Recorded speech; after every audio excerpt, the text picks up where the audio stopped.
All right, sorry about that, everybody. A little bit of technical difficulties there, but I think we are live.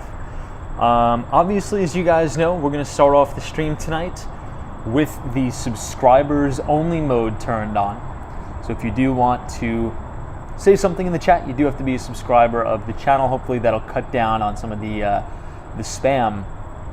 So before I begin, anybody in the chat, could you give me confirmation that you do see that the subscriber only mode is on? For some reason it won't let me see it on my end, but let me know if you guys can see it in the chat.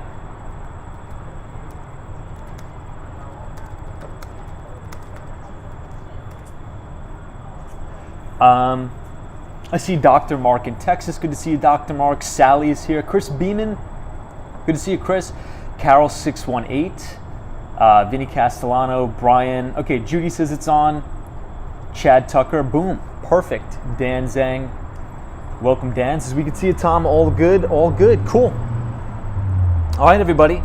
Well, we are actually live from Lower Manhattan. I forgot to change the subject line of the stream from Midtown to Lower Manhattan. And tonight, I think we're probably going to be walking over the Brooklyn Bridge if we have time. We'll also hit the Manhattan Bridge, and then we'll head back uptown to 34th Street, Penn Station. So we did get some economic data, some economic news out today.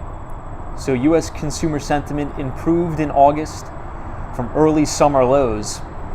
So U.S. consumer sentiment rose in early August, continuing its climb from a record low earlier this summer as inflation expectations improved. The preliminary August estimate of the University of Michigan Consumer Sentiment Index, which surveys consumer attitudes on the state of the economy, did rise 3.6 index points to 55.1 from a July reading of 51.5. Consumer sentiment has increased since dropping to 50 in June, the lowest reading on record dating back to 1952. So this is good news. Consumer sentiment is improving. If we take a look at some of the indices here to see how the indices finished up for the week, the S&P 500 was up about 72 points today, or about just a fraction shy of 2%. If we look at the NASDAQ 100, so ticker symbol NDX, we were up about 273 points, or 2%. And the DJI, which is the Dow Jones Industrial Average, we finished up almost 500 points, 424 points, or about 1.24%. So we'll be covering the weekly wrap-up on Wall Street, and we will also be going into some housing data we did just get. So U.S. housing affordability in June was the worst since 1989. Obviously, home prices continued to rise, but it's weird. At the same time, interest rates continued to rise. So that begs the question, everybody.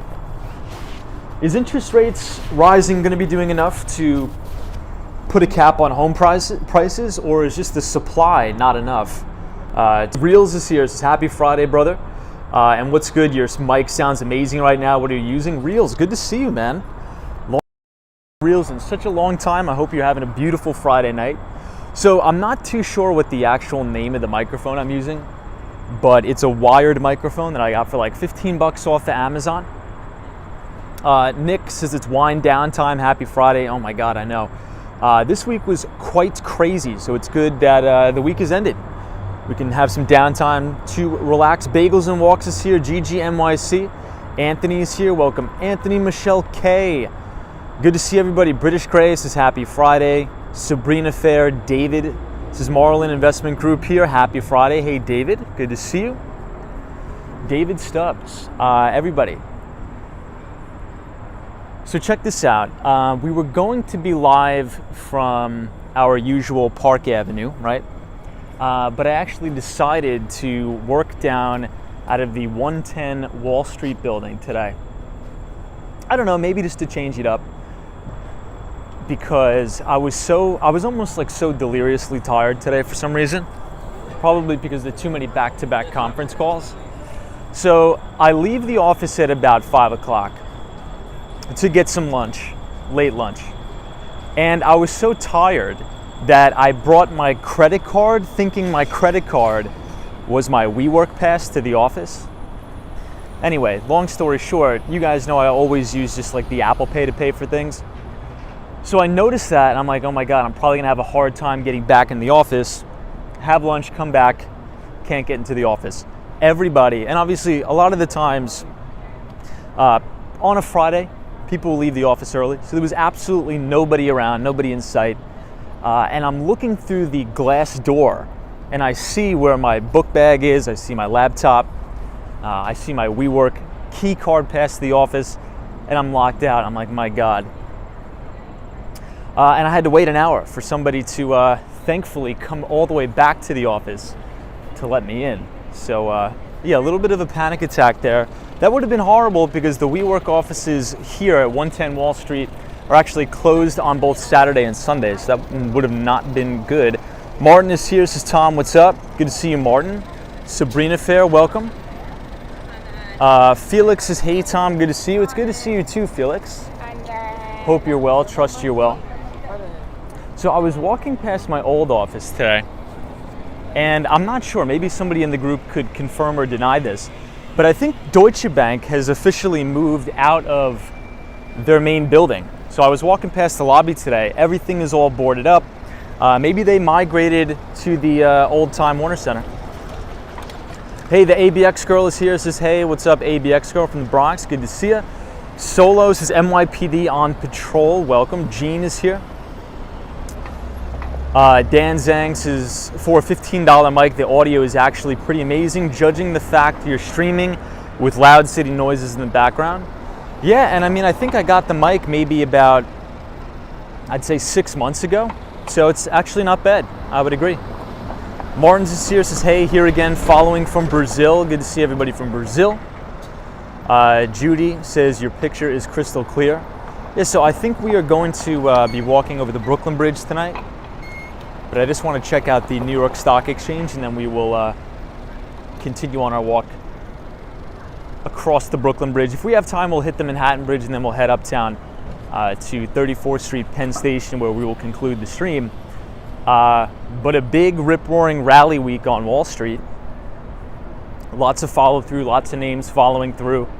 For the first time in quite some time, average advanced stocks are beating decliners. So new 52-week highs have surpassed new 52-week lows, which is good. So we have some breadth of the market pouring back in here. Check out Apple. Now, you would have never thought, or I would have never thought, that Apple would be 10 points away from its all-time record high. So I think Apple is within spitting distance of all-time record highs.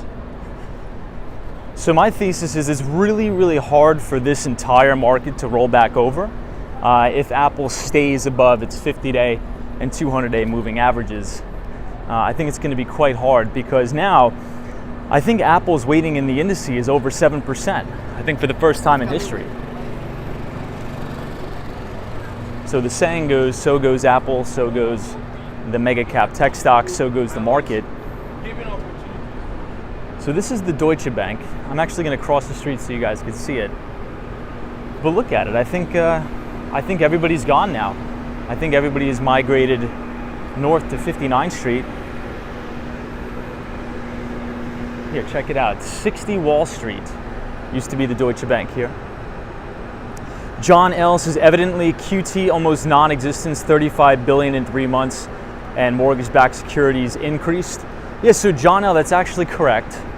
The only thing I would say about that is it can be a little bit misleading, and I think Barron's wrote about this last week, and it was a pretty good article. So I think at the conclusion of the stream, I'm going to share this with you guys. So obviously we talk about the number one rule, right? If you listen to Stanley Druckenmiller, Paul Tudor Jones, the number one thing they'll tell you, to John L's point, is don't fight the Fed, right? I think that's the number one rule. But essentially what that means is if the Fed is going to continue to raise interest rates and continue quantitative tightening, right, which is the reduction of the balance sheet, having mortgage-backed securities and U.S. Treasuries roll off, then you should probably not bet against that, right? You want to move in the direction of the Fed. So a lot of people have been saying, look, the Federal Reserve has promised us they were going to begin QT, but if we look at the balance sheet, and this is publicly available information, anybody can look at the balance sheet on the Fed's website, it's actually been moving higher. So that doesn't necessarily mean that the Federal Reserve has not been doing QT, or quantitative tightening, because a lot of the times it has to do with the settlements of when they bought mortgage-backed securities previously. So the issue there, and I'll try to post the link to the Barron's article. I'll have to dig it up. I'll try to post it in the Discord chat. There's a I forget his name, but there's an analyst at Goldman that sort of outlined this very, very well, very easy to understand. And he says that on the latter part of September, going into October and November, that's when you're really going to start to feel the brunt of quantitative tightening. And he thinks that we're going to have another leg lower in the market, but I guess that's yet to be seen. We'll figure it out. Hey, Christian Wilson, says Tom. I started a zombie company, but they don't work hard and are not very professional. That's good. Dallas is here, says, hey, Tom, good evening, welcome. XRP is here. The Real Boogeyman says, I am here, Mr. Tom, good to see you. NG says, the one company you should never underestimate is Apple. Well, I mean, it seems that way. It seems that way. You know, the number one company within the S&P 500 that buys back the most stock is Apple. And we were talking about that last night because the Inflation Reduction Act now has passed the House. And one of the newer additions of that act is they're going to start taxing share buybacks at about 1%. So a 1% excise tax on share buybacks. However, if a company buys back $1 million worth of stock or less, it will not be taxed. But then again, pretty much nobody buys back only $1 million worth of stock. Dallas is here, says, hey Tom, good evening. What's up, Dallas? Destructionist is here, says, happy Friday. What a killer day, great weather. Hey, and our puppy won the first title docking or dock diving this morning. Very cool. Destructionist, awesome, love that. Cosmos says, finally the name of the channel is accurate. Wall Street, good to see you. Cosmos Scary, hopefully you're having a good Friday night. Definitely thank God it's Friday. Crazy, crazy week. We're live outside of the New York Stock Exchange. Bob is here, says, good evening, Tom. Good to see you, Bob. Brad's Brains is not tonight's topic, but coworker just had 10 showings yesterday and sold a home for 30 G's over asking in one day yesterday. Wow. So Brad, what market was that? Because that actually goes quite well with the topic for tonight. So to be totally honest, I don't really have a super concrete topic prepared for tonight. It was just way too much of a crazy day at work. But we did get some housing data here. And home prices advanced again month over month. So now the affordability rate is the lowest point since the early 1980s. Because we're seeing a very weird predicament happen here, especially in the housing market. Now, I don't think this trend is going to continue, but what we're seeing as of right now, this is the Fearless Girl, by the way. Essentially what we're seeing right now is interest rates going up, and it really doesn't seem to be putting any pressure at all on home prices. So what you have is home prices continue to go up, and interest rates continue to go up.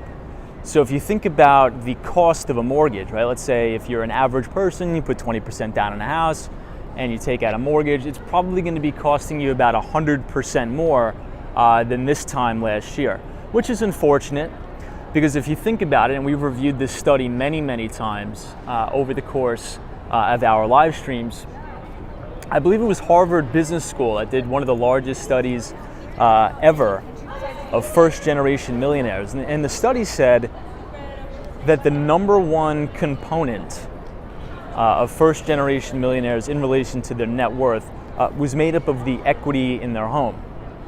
So if home ownership is becoming further and further out of reach for many Americans, well, that's going to make class mobility extremely, extremely difficult for the average American. And that's definitely not what we want, right? there's many economists on Wall Street that believe America is turning into a renter nation.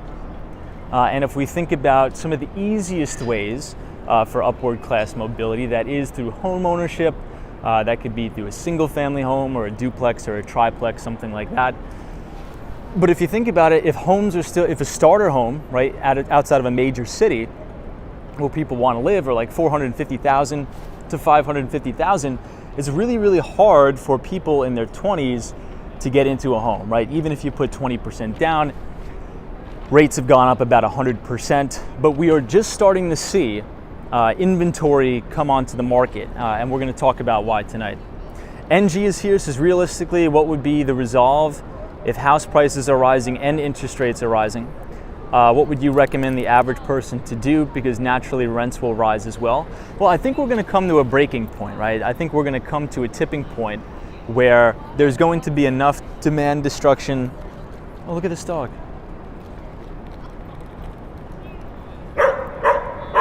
Beautiful dogs. I always get distracted by them. But I think you're going to have demand destruction, right? Because there's going to come a point where consumers just physically can't afford to buy or to rent. And I think you're going to continue to see supply slowly come onto the market, right? And I think that should drive prices down. But as I've said before, I don't think you're going to see this cataclysmic collapse like you've had in 2008, because this time around, the underwriting policies are very, very strong. In 2008, they were giving people or approving people for mortgages, and they had very little income, very low credit scores, sometimes even no income verification at all, with adjustable rate mortgages or ARMs, right? Many people now have put down at least 20% or more. I think there was a statistic we were talking about a couple nights ago on the stream, that about 60% of all single-family home sales last year had at least over a 15% down payment. So it seems like this time around, consumers or first-time home buyers are a little bit either more responsible or more qualified. So the equity build in their home is a lot more.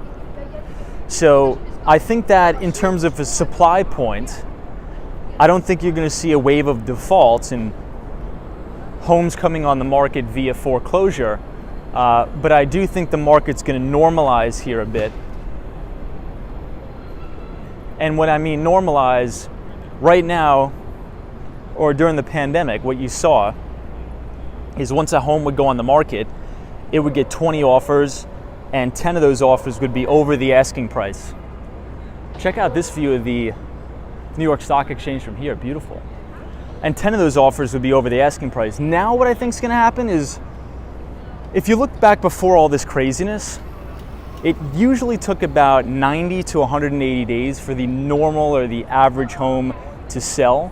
But then again, we just got some anecdotal data from Brad's brain in the chat saying that a home just sold for $30,000 over asking. So I think you're going to start to see things slow down, slowly but surely. Yeah, Road Dog, what's up? Says more debt, bad credit, live income. This is Road Dog 41. Sophie's here, says good morning from South Australia. Looks like a lovely night. It definitely is a lovely night. And the thing about it is there's no more humidity. Oh my gosh, I thought those were two guys in the window here. It scared the crap out of me. But the New York Stock Exchange looks beautiful tonight. Absolutely beautiful. Hey, Dennis the Menace is here. As I told you last night that your streams are addictive. Love the street level views. Got an audience watching tonight. What's up, Dennis? Welcome. MN says, how is this hitting the PMI industry?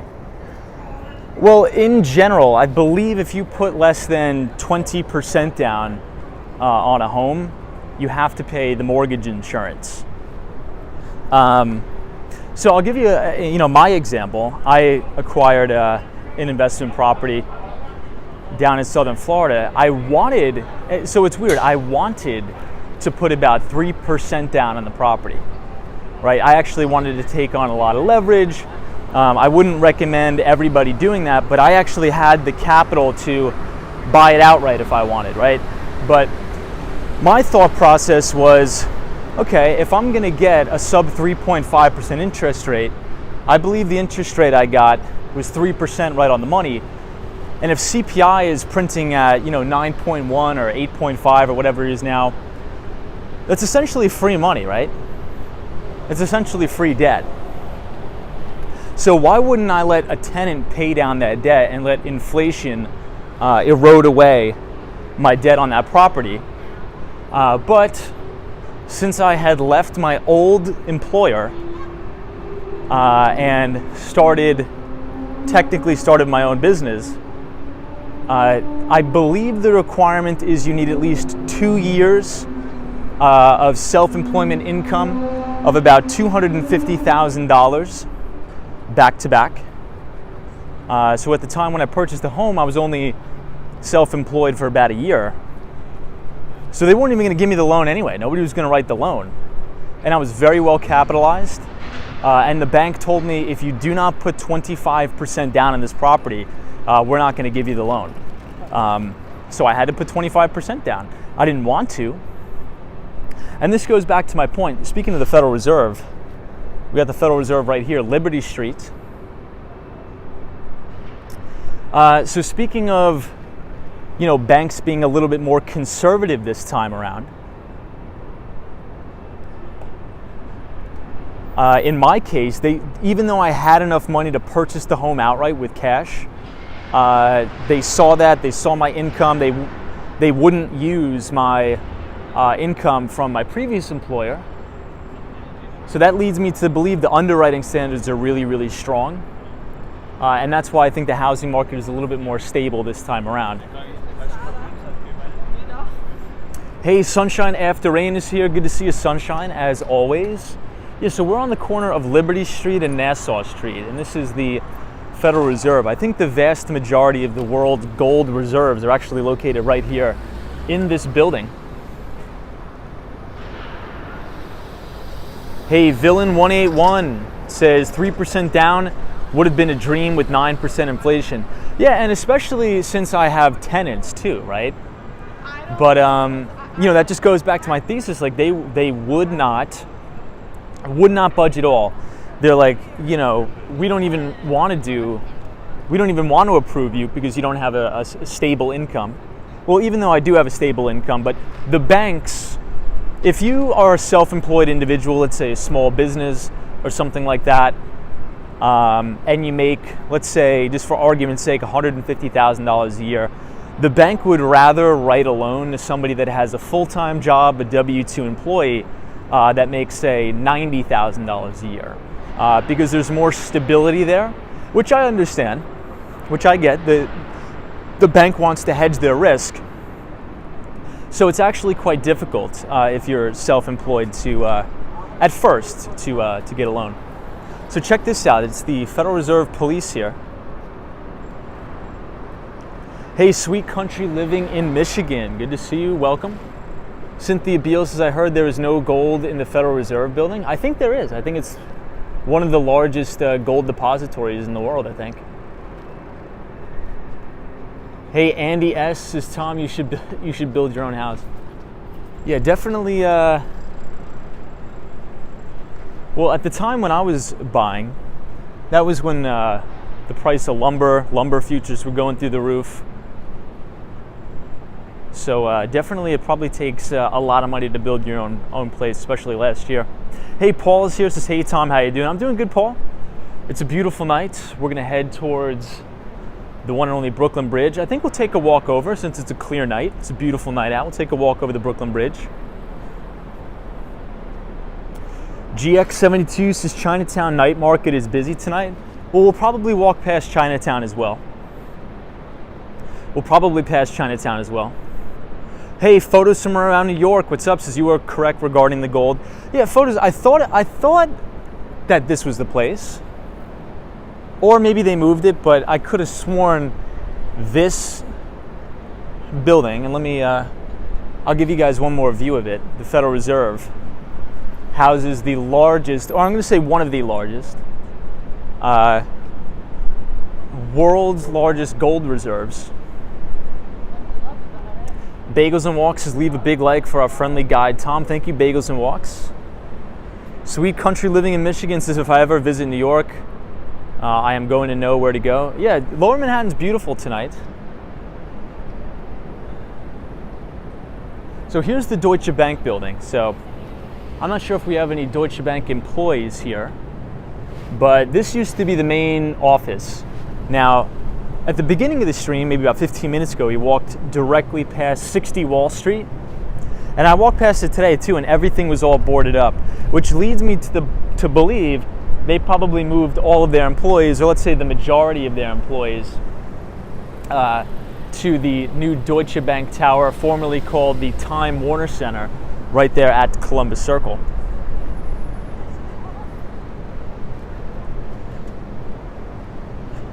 One thing I did notice from working down here, it is completely different from when I used to work down here about 5 years ago.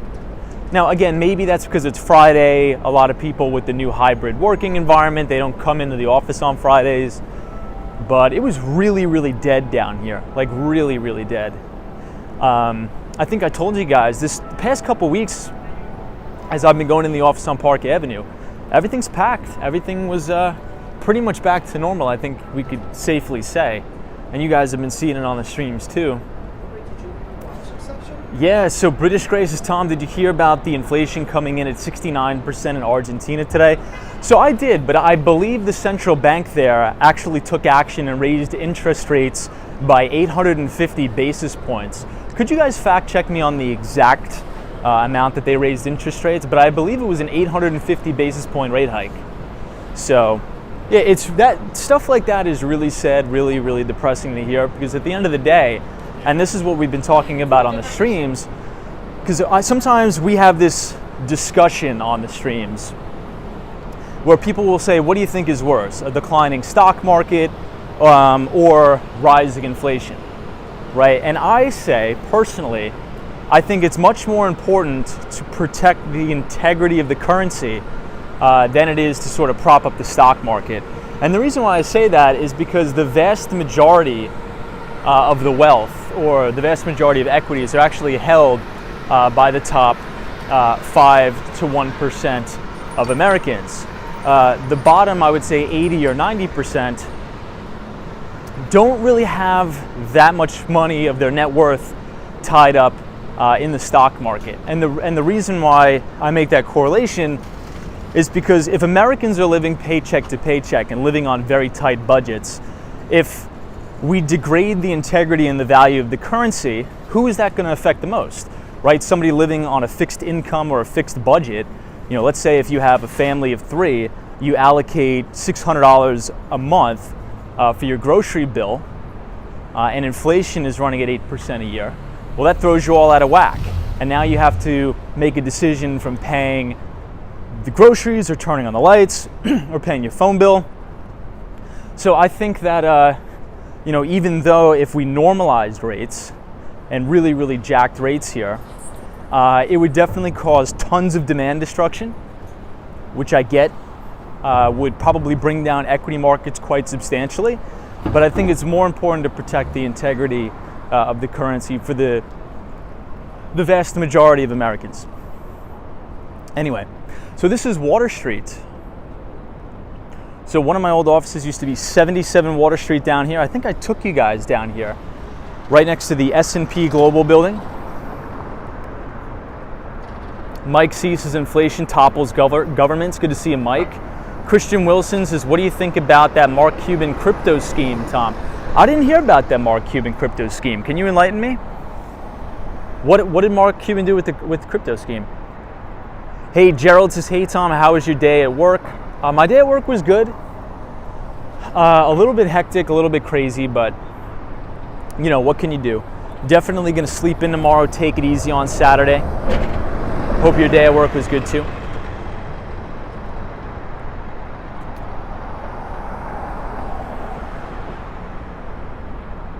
Hey, Brick Twin Towers says, hello, best wishes from Germany, welcome. Good to see everybody from Germany. Della says, I know some security officers at Fort Knox. There is no gold there. No gold at Fort Knox? Interesting.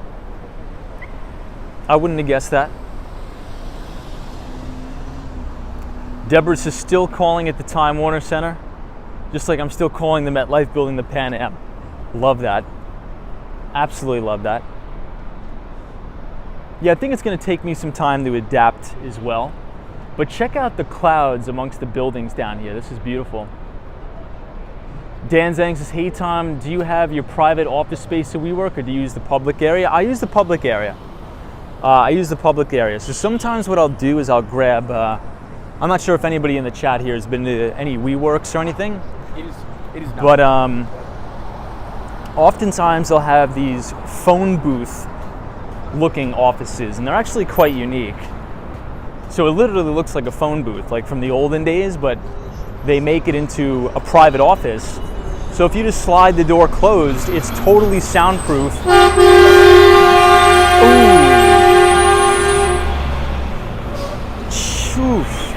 That guy almost got rear-ended by this massive truck. So this is the AIG building down here. But yeah, anyway, I use those little phone booth things at the WeWork. It's actually pretty nice. NMB045 says, what's up, Tom? Happy Friday. Good to see you. Happy Friday to you as well, NMB045. Always a pleasure. Daniel G is here. Says, hey, Tom, good evening. I am at a restaurant having dinner with my family. I just can't hear what you're saying. Just checking your stream out. Daniel G. So we're actually talking about Argentina. So for those of you who don't know, Daniel G is from Buenos Aires. So I know he's at a family event now, but he usually provides us with pretty good insight in regard to the inflationary pressures in Argentina. So quick fun fact, I used to go to this place called Flavors every morning when I used to work the morning shift. I think it's abandoned. I think it's actually closed down now. Let's check it out. Let's see. Yeah, it looks closed. It looks completely closed. That's a shame because this place was actually pretty good. Wasn't bad.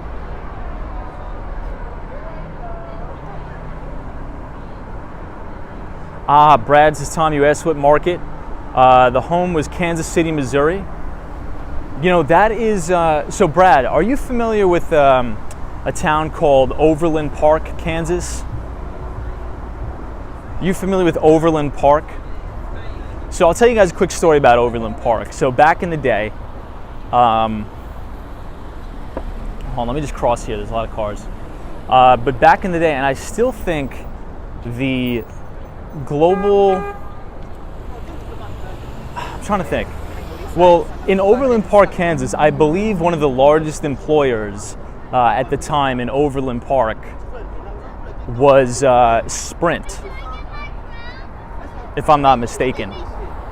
So Sprint had a massive campus in Overland Park. And I believe they either closed it down or they merged it with Deutsche Telekom and T-Mobile when they did the merger.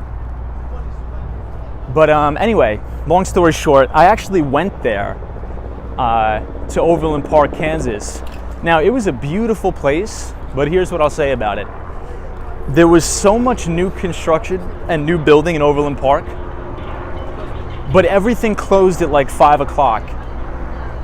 So this was at the time where Marcelo was the CEO of Sprint. And this is right around the time where Masa's son, or Masayoshi's son, which is the chairman of SoftBank, which is a Japanese conglomerate, he was leading up the Vision Fund. We could actually talk about SoftBank's earnings a little bit later. They came in really horrible. They're losing a ton of money. They're taking a bath on a lot of their investments. But the campus was so massive there, and there was so many new homes, so many new stores. But when I got out of all my meetings at like 5 o'clock and I wanted to walk around and eat something, everything was closed. And it reminded me of that movie, The Truman Show. Has anybody seen that movie, The Truman Show? Literally it was a ghost town, nobody around. Everything was so pristine, but there was no people. It reminded me of The Truman Show. Hey, Patrick says, what ship is that? I'm an avid sailor. So I'm not sure, but we're going to check it out. But this is the South Street Seaport. So if you walked all the way to the end of Wall Street, you will arrive at South Street Seaport. And hopefully we'll have a nice view of the Brooklyn Bridge, the Manhattan Bridge, all the boats. So we'll check it out. Yeah, Brad's brains is Kansas City, Overland Park is in New York. But look, I mean, I definitely probably wouldn't want to live there. But it was a nice place, very clean, very nice place. But I'm not sure, Brad, do you know if T-Mobile's headquarters is still there? Or did they close it down or did they sell it? I'm not sure.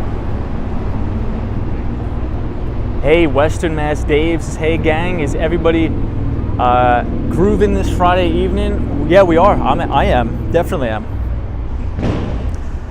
Definitely am. You know, market's off to the races. I increased my exposure a little bit this week. But here's what I would want to see happen.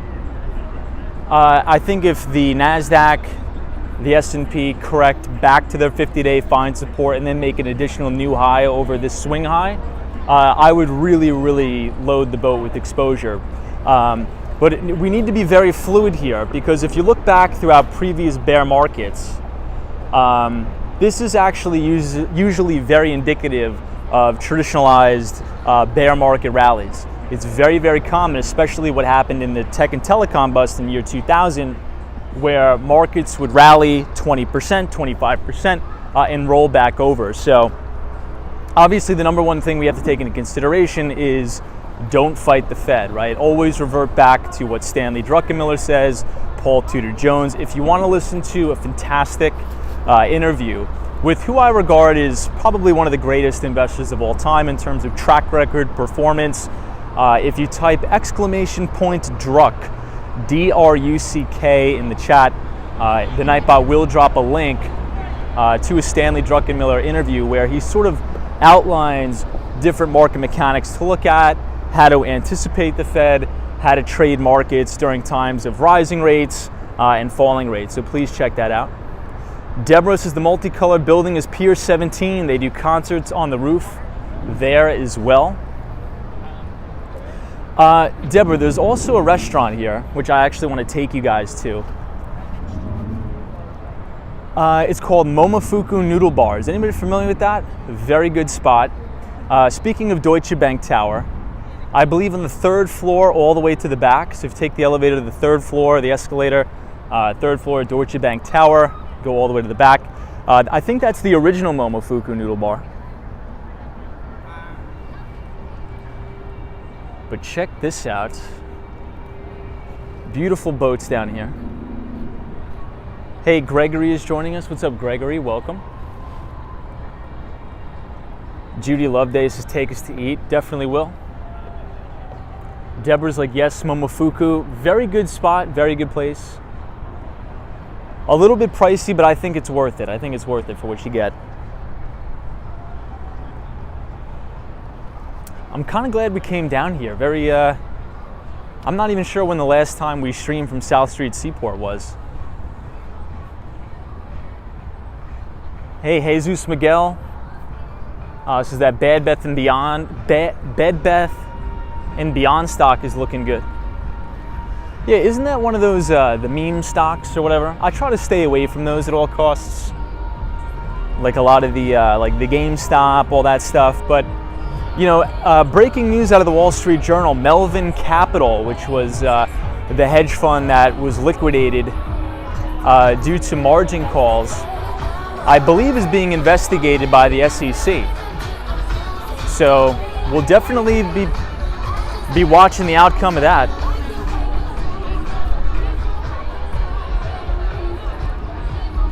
The ABX girl says the chef's name is David Chang.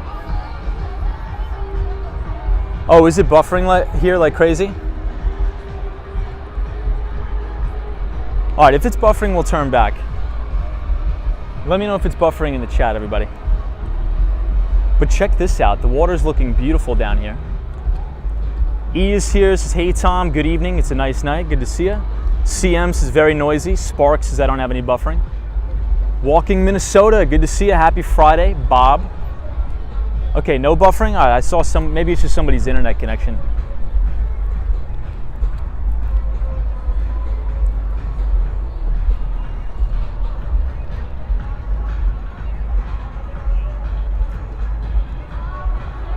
XRP, welcome. Corliss Jones says no buffering, good to see you.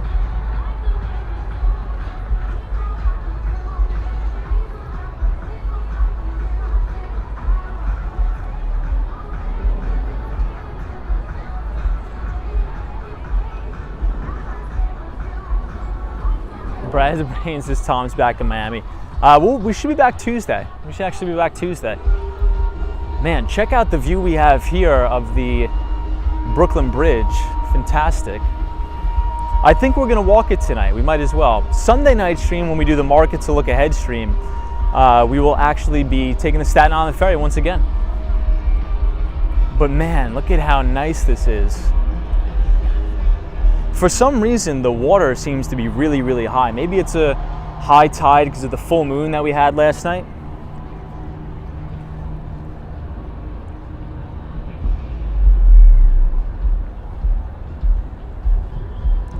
So here you see the Brooklyn Bridge, then all the way in the back you see the Manhattan Bridge.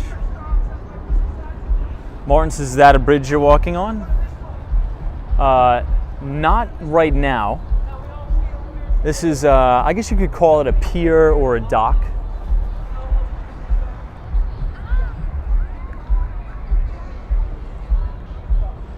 Man, this view is really, really nice, everybody.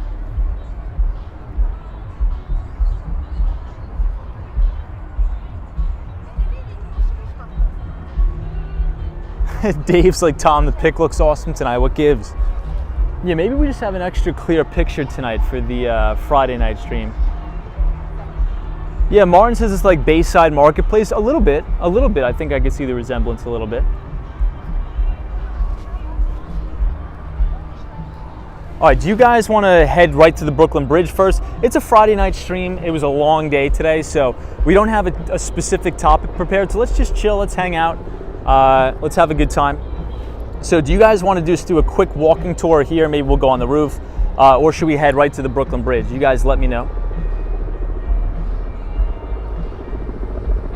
Hey, Tucson is here, good to see you. Yeah, Bagels and Walks says Lower Manhattan lit up at night is 10 out of 10. I'd agree with that. Very nice. You guys want to try to go to the roof? All right, so we'll go to the roof. Last time we went to the roof, though, it did buffer a teeny bit. So if it does buffer, just refresh the stream, and we should be back ready to go. Stephanie's here. What's up, Stephanie? Says, looks beautiful. Welcome. You know, one of the things that I'll say about... So everybody's saying roof. All right, we'll go to the roof. We'll do both. Might as well. Hey, Nick 190 says Exchange Place in New Jersey looks similar. I don't think I've ever been.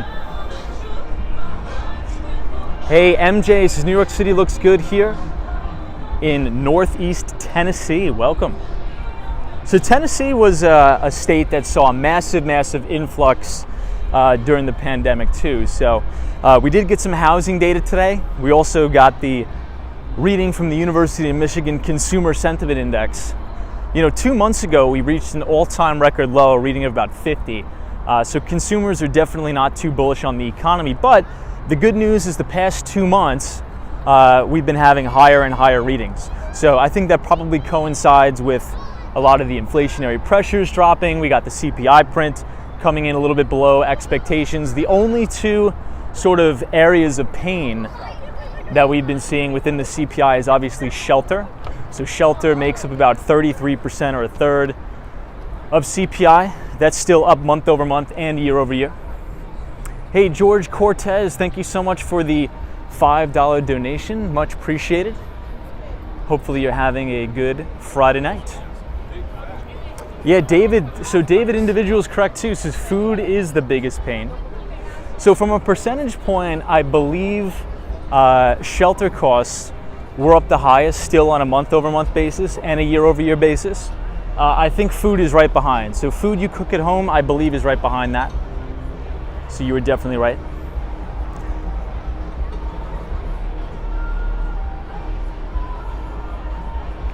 Let me see if... I'm trying to adjust the brightness here.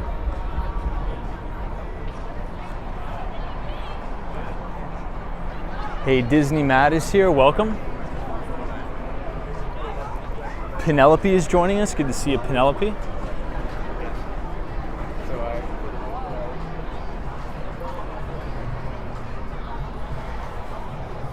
Wow, Martin's like Hawaii is beating Arizona in the Little League World Series 1-0.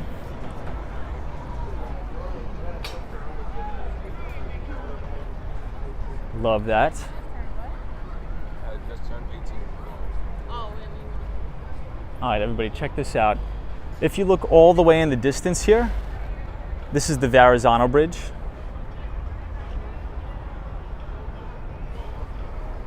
And then this is the Lower Manhattan skyline on Water Street. Hey, Susanna's here. Says hello, Tom, from Albany, New York.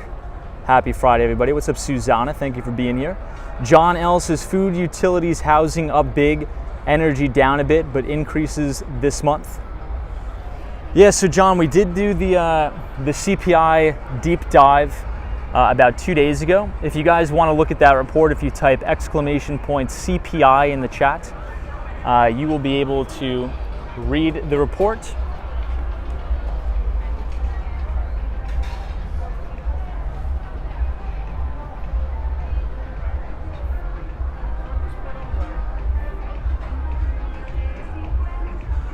So Tortellini says, Tom, Bitcoin will drop down to 18K, forming a W formation, then it's back to the upside. Interesting thesis there. Van says, Tom, do you have any pets? I do. I have a beagle. I don't like using the term own. But yeah, I have a beagle. He's getting old, but don't we all? Hey, Villain181 says, how did you come up with the idea of walking and market? You are natural at this.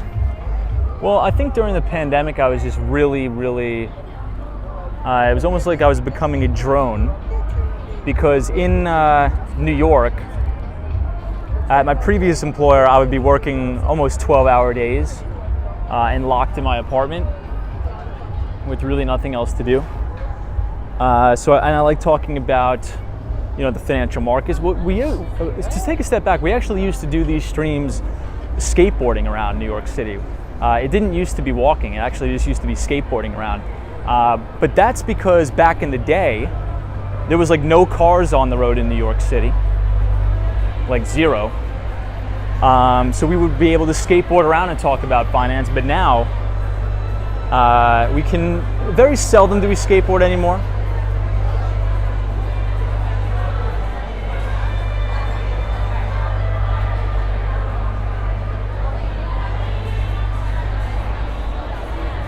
But wow, I don't think I've ever been to this location when it's been open. Check out this place, everybody. Brad says, Tom, on day one, did you just talk to no viewers? I think we had like 2 people joining.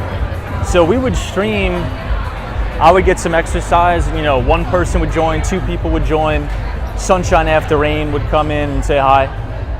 But yeah, it's been nuts. I never imagined it would grow to 600 people watching at once. Never in a million years did I think that, ever.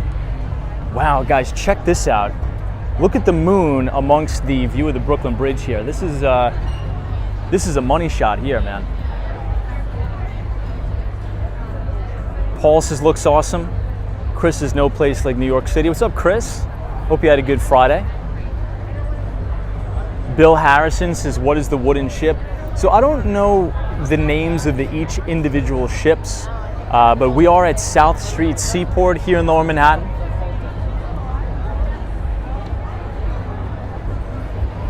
Just from a little bit of an anecdotal perspective here, everybody, this restaurant is an indoor-outdoor restaurant, and I do not see one empty table here. Do you guys? I don't see not one empty table in this restaurant. So it's strange, and we were talking about this yesterday as we were covering Disney's earnings report. Now, if you listen to the conference call, the CEO of Disney said something very, very important. And they said demand for our theme parks were not abated whatsoever. And they reported a record quarter, so the highest grossing revenue quarter ever in Disney's history for their theme parks. And in the same breath, the CEO is like, oh yeah, and we're operating below capacity. So not only did you have record revenue and record profitability at Disney's theme parks, they're not even operating at full capacity. So could you imagine once they lift all of the COVID restrictions? Definitely doesn't look like a recession here. Hey, Heather is here. Says just saw a beautiful sunset on another New York stream earlier. Even New York is having a beautiful evening. Heather, good to see you. Thank you for being here. Man, the moon almost looks like the sun now, everybody, doesn't it? Check that out.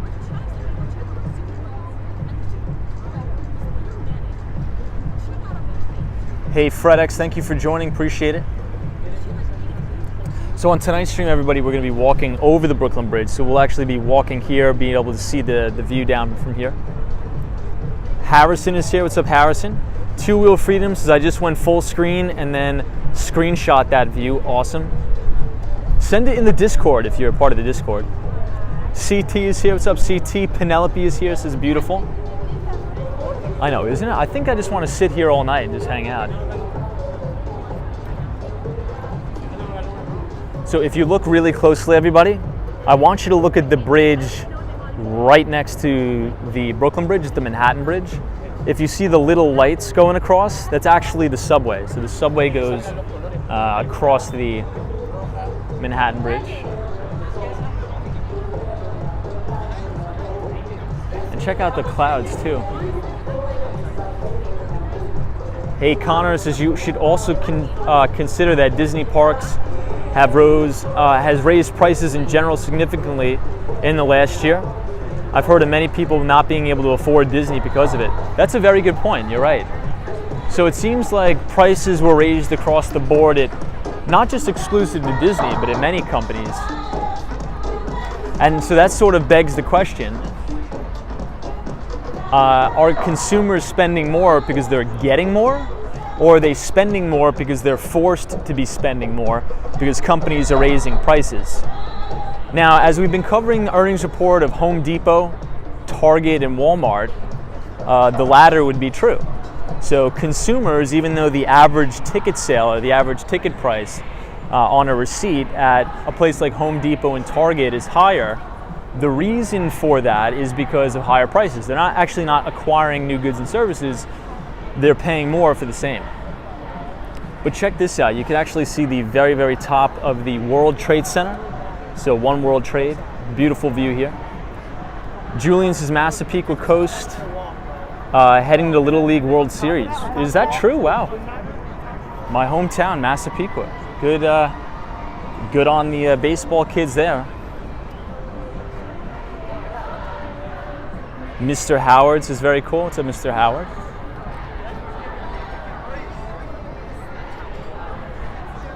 All right, we'll walk to the end here and then we will exit the pier.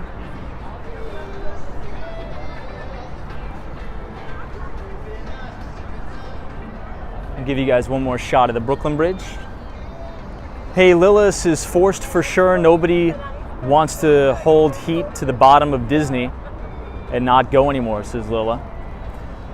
Yeah, I mean, I think you have a point, but on Disney's earnings call, and if you guys actually want to listen in on the actual recording of the call, if you go to disney.com/investor relations, if you just punch in your email address, you'll actually be able to listen to the recording of the call and be very cognizant of what the CEO has been saying, right? Pay attention to the type of verbiage he's been using.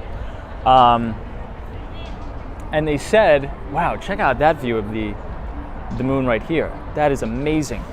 It's just right behind the building there. Insane. So one of the things that Disney said on the earnings report is that there has been no abatement in demand at all. So if anything, demand is at all-time record highs, probably because we're just emerging from COVID-19 and everybody wants to travel, everybody wants to go out, everybody wants to do things fun. So it seems as if consumer spending has merely shifted from, goods, buying things on Amazon, Netflix subscriptions, to more services like airline tickets, travel, hotels. Seems as if consumers have shifted their spending. John Ellis, very nice walk. World Trade. Good to see you, John. Hey, Steph Wright is here. Says hello from England. Welcome, Steph. Fizzin King says, what phone are you using? The quality is amazing. I appreciate that. So we are using an iPhone 13 mini. So we do all of our live streams on an iPhone 13 mini. And if you guys are enjoying the live stream tonight, feel free to leave a like on the video and subscribe to the channel if you're new. Because we go live almost every day, 5 days a week at 8:30 Eastern Time. Hey, Miss Brown Eyes is here. It says TGIF. TGIF is right. So I almost thought we weren't going to be able to do the live stream tonight because I got locked out of my office. I thought I was going to have to go the whole weekend without a phone or a laptop or anything. Wesley West says the Yankees are in Boston tonight. I think they did show the full moon over there as well. Wesley West, good to see you, man. Happy Friday to you. Disney Matt says, Tom, travel prices are crazy right now, but people will always pay to travel. And now more than ever, as so many people haven't vacationed now for years. Yeah, I think you're totally right. And many analysts on Wall Street are saying the same thing. CT, so speaking of subscriptions, I just broke down and subscribed to Peacock so I can watch EPL matches. Hey, very cool. So I guess we'll talk about subscription services a little bit. I mean, the industry is so crowded. I believe something that spit across the Bloomberg terminal today is that YouTube wants to get into the streaming services as well to have an offering to compete with the likes of Netflix, Apple, and Disney. But I think even bigger news aside from that is that Disney has now surpassed Netflix in total subscribers. So think about that. So I think it's the Disney Plus platform, if you guys would keep me honest. I don't really watch too much TV, but the Disney Plus platform has surpassed Netflix in terms of total subscribers, which is really, really crazy. I never thought we would ever see that in a million years. So this restaurant is called Malibu Farm. Malibu Farm right here. It looks very nice. It's sort of like an indoor / outdoor type establishment. Very nice. So we'll try to go upstairs for everybody. There is what do you call it? I'm blanking on the name. It's been a long week. A patio? A roof deck? We'll call it a roof deck. There is a roof deck. So we'll try, but we just may start to buffer. So let me know if we buffer. Yeah, I mean, it looks like everybody's been cutting the cord. Oh, this is it, everybody. This is Momofuku.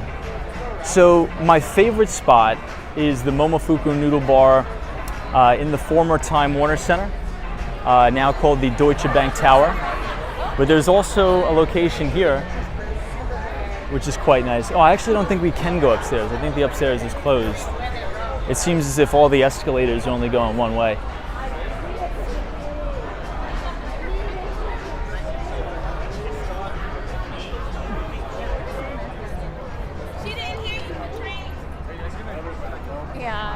All right, let's head to the Brooklyn Bridge. Let me just check one more escalator here, and then we'll head to the Brooklyn Bridge.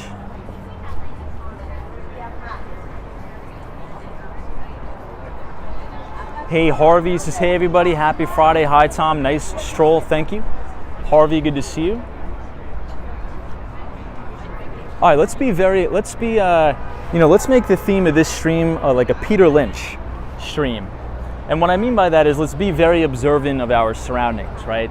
So what are some of the observations, and again, this is going to be very anecdotal, but what are some of the observations that we're seeing tonight here in Lower Manhattan? A lot of the restaurants, every table's packed. There's not a table that is empty. So what does this say about consumer confidence? What does this say about consumer spending? And I understand the statistics may be skewed because we're in a big city like New York, where average incomes are a little bit higher and things like that. I get it. But I still think it's important to pay attention to. If we were in a full-fledged recession and it's all gloom and doom, would we see every single table at the restaurant packed? Momofuku was packed, the other place was packed, this place is packed both inside and outside. on a Friday night. So I think we need to be cognizant of that. Martin says, check your battery percentage. We're on 61%, so I think we're ready to rock and roll. You know, we did get some key economic data out of the University of Michigan Consumer Sentiment Index.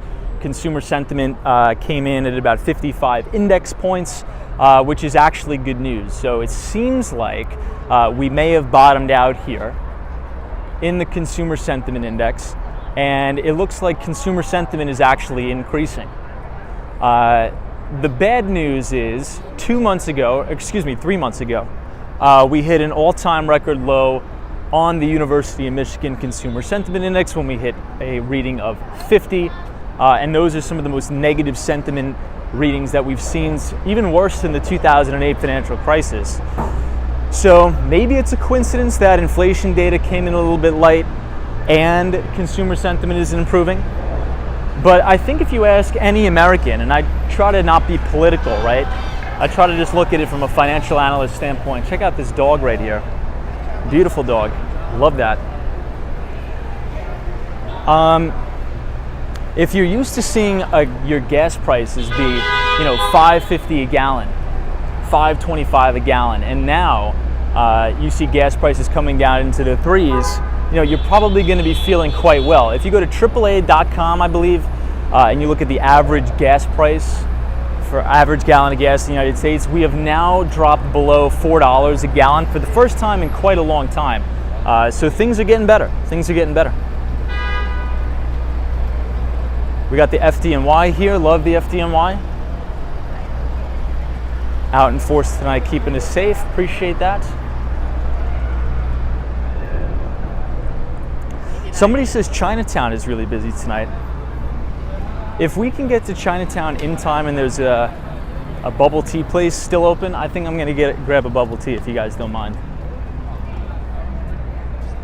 UniJ22 says it helps that it is summertime and the weather is beautiful. Yeah, that's true. That is definitely true. Oh, I want to show you guys this place. I've actually been to this place one time. Let me just turn up the brightness for 2 seconds. This place, McNally Jackson Books. This place is really, really unique. If you guys ever come to the South Street Seaport area, it's a very unique bookstore, very nice, very cool in here. But a part of it is this very retro looking, sort of like coffee shop. You can sit down, you can get drinks and everything. So definitely come here. Really, really like this place. Haven't been here in quite a long time, but Christian Wilson says in the news it said that renters are not allowed to check criminal history in New York City anymore. So I think that's a little bit of fake news. So we'll unpack that a little bit. There's a potential that in New York City, landlords will no longer be able to check a criminal background record on renters. Okay, that is just something that is proposed. I don't think that's anything that is signed into law, but there are some activist groups that believe that landlords should not be able to run a criminal background check on a prospective tenant. Now, I definitely disagree with that. I think that's absolutely bonkers crazy. I think that would just be like a societal breakdown. But on one hand, I do sort of understand what the argument is and sort of what they're talking about. And what I mean by that is there's some people out there, right, that are released from jail, they have whatever on their criminal record, and they physically cannot get a place to live, cannot get a place to stay, because a lot of times when the landlords do that criminal background check, it comes back, they see it, and they do not accept them. So there is a problem here where a lot of ex-convicts come out of prison, and just like anything, it's hard to get a job, it's hard to get an apartment, it's difficult. Those things, I mean, that's just the part of life there. But what do you guys think would be some of the solutions? I think it's very easy to talk and complain about the problem, because it is a problem, right? But we're a creative group here. What do we think could be a solution for this problem? Now, I don't know what the solution would be, but it is a problem I think that needs to be addressed. But any potential solutions, just out of curiosity, any potential solutions for that problem?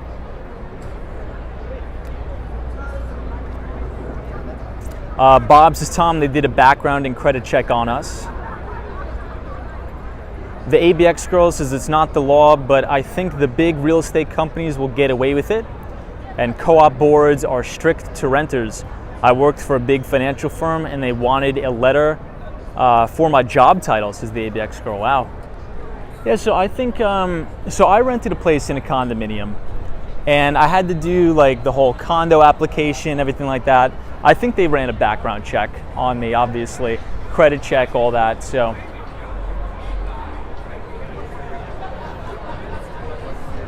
I don't know, but it definitely is an issue, right?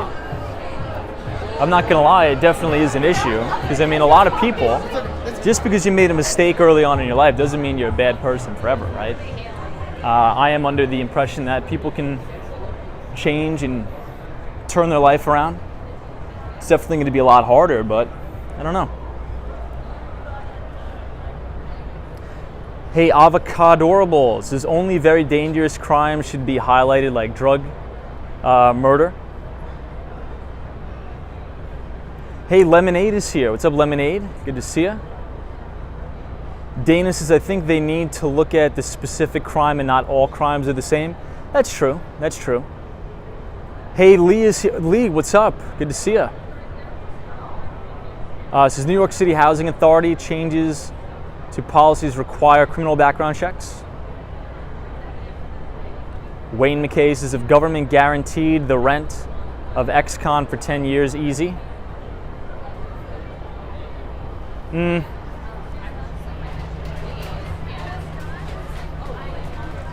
So here's a proposed solution. Let me know what you guys think. Loose 72 says take the application, take the question off the application. They did the time. Yeah, I know, but not everybody. It's easy to say that, I think, if you don't own property. But if you're a property owner, right? If you run a small business and you sort of want to know who's living in your house, right? Especially, let's say, if you own a duplex or a triplex and you have little kids around, you sort of want to know who is going to be living in your place.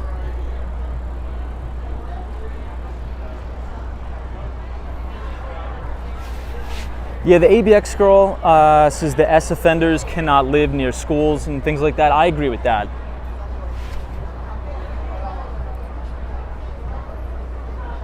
Ooh, Carol, I want to read your comment. Hey, Eyeglass Lady is here. Says, good evening, Tom and all. Had to be fingerprinted to substitute teach. One's past does not equal their future, says Eyeglass Lady. I agree. Yeah, maybe check the number of arrests. Hey, Big Red Career says you have an obligation as a landlord to protect the other tenants as well. Yeah, dude, that's such a good point, man. Don't rent to sex offenders who will be near the kids. Yeah, I think there's specific laws about that and stuff. So these are actually really good things I didn't think about. Keisha says, hey Tom, in the UK we have housing for criminals, and if you are good then you can apply for private housing. That's very good. So here's what I would propose, and let me know if you guys think it's a good idea, bad idea, or whatnot. Because again, I don't know what I read the same article today. I think it was in the New York Post, and I think I read it again in CNN Business, that said, let me just cross the street here, that said they want to do away with the criminal background checks. I think abolishing it is what you call negotiating from both ends of the extremes.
for coming out to Bellini this Friday night. My name is Carmen. I'm here every Friday night. I always hope to see you here. Let's see. She's really good, man. Songs.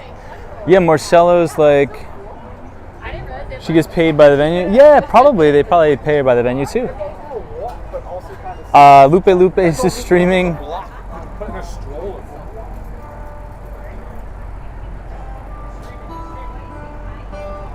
Dan Zhang says, wow, hope the customers are going to give her a good tip. I think they get paid by the venue.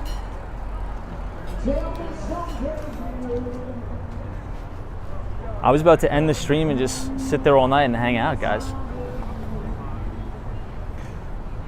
If you rewind the video, I think she said her name. I don't want to interrupt her and ask her name, but man, check this out. This is a beautiful view of the One World Trade Center here. Fantastic.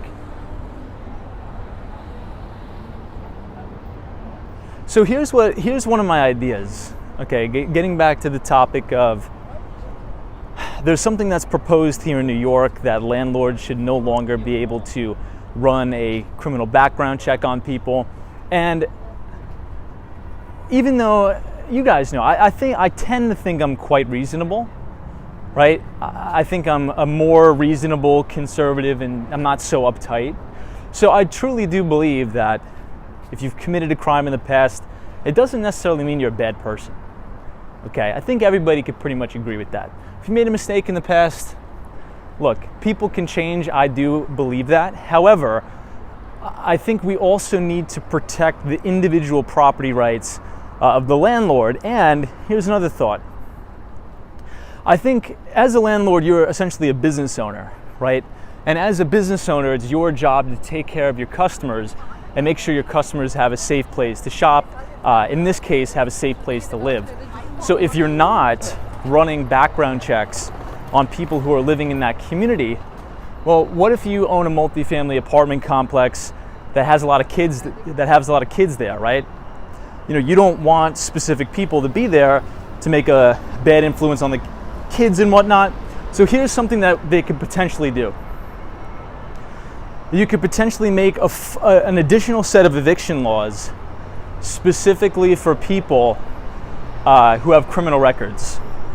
So if you can have a very, very speedy eviction process for those particular people, this will inherently build in an incentivization structure, right? So let's say if you're late on a rent payment even once, you know, you could be evicted like right there on the spot, right? So there sort of needs to be a give and take. So you could say, okay, you have a criminal record, you have a criminal past, we're going to give you a chance, but you have a different set of laws when it applies to evictions.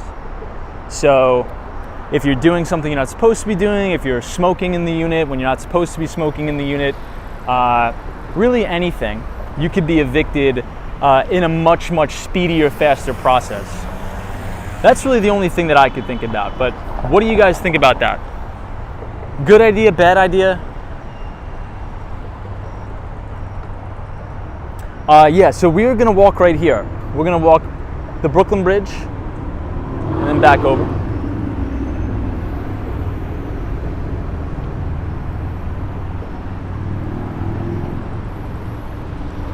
Somebody says expedited eviction.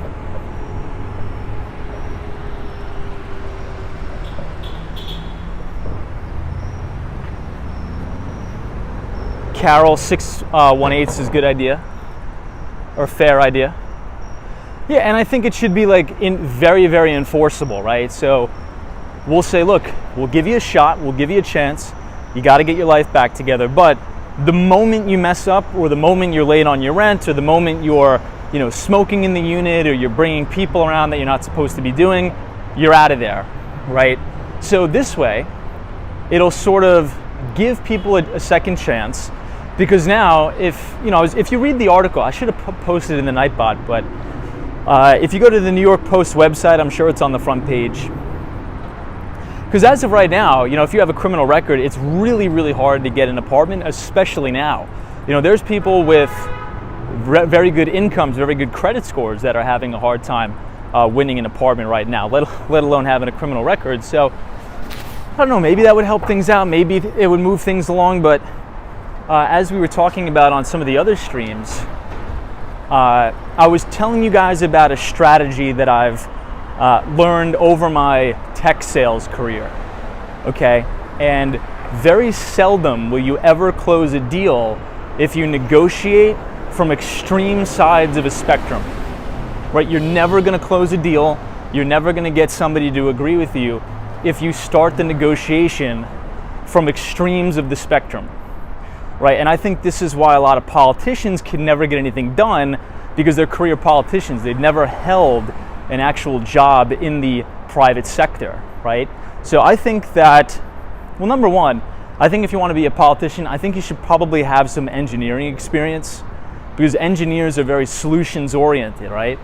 So an engineer, your job essentially is to be a solutions focused individual. But I think why politicians need a little bit more experience in the private sector is because they need to learn how to negotiate and close deals and get deals done. And if you negotiate from crazy extreme sides of the spectrum, you're never going to get anything done. It's just going to polarize people. So by saying, these grandiose statements, for example, abolish criminal background checks. Okay, you just guaranteed you lost 100% of your opposing audience. Okay, guaranteed. You just solidified yourself as losing all of the interest in your opposing audience, and they will not listen to you. However, you should frame it in a different way. So for those of you who are in sales, you want to go into sales, sales is all about how you frame things. Okay, it's all about framing and coming off as rational, reasonable. So what I like to do is I like to first address the problem. So step number one, you state what the problem is. Okay, so the problem in this instance is that ex-convicts or people with criminal records are having hard times getting an apartment. State the problem. Okay, now everybody's on the same page about the problem. Now you could work to find some reasonable, rational solutions. So you could say something to the opposing side to pique their interest. So if I was a politician negotiating this, I'd say something like this. I'd say, we know this is a problem. Both people on both sides of the aisle, both Democrats and Republicans, can agree that this is a problem, right? Gain agreement. Step one. Step two is validate their argument. So you could say something along the lines of, if we abolish criminal background checks altogether, that's not going to be in the appropriate interest of the landlord, and we need to protect their rights. However, I understand your position, and I get it. But here's a different way we could frame it so we could sort of meet in the middle. And then you could propose something like what I just said. But if you automatically negotiate from a position of an extreme, you lost everybody. And politicians on both the right and the left nowadays do exactly that. Prime example, abolish billionaires. Crazy grandiose statements like that. Defund the police. You lose everybody. If you're on the right, you could say, oh, the Democrats are coming after your kids. It's a war on the kids. You lose everybody, right? And it just makes your side more polarized. So just keep that in mind. It's all about framing, and it's all about negotiating.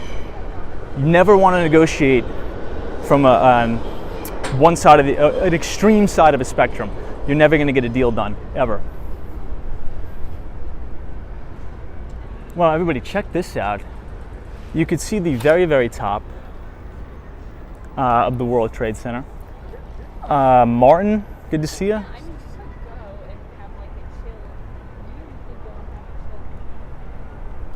Hey, Manthony18 is here. Good to see you. The Fully Mindful channel is here. This is well said. Good to see a Fully Mindful channel.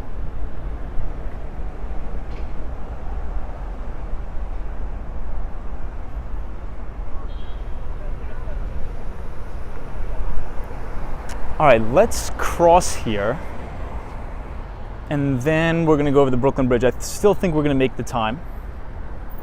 But if you guys are enjoying the stream tonight, feel free to leave a like on the video and hit the subscribe button if you're new.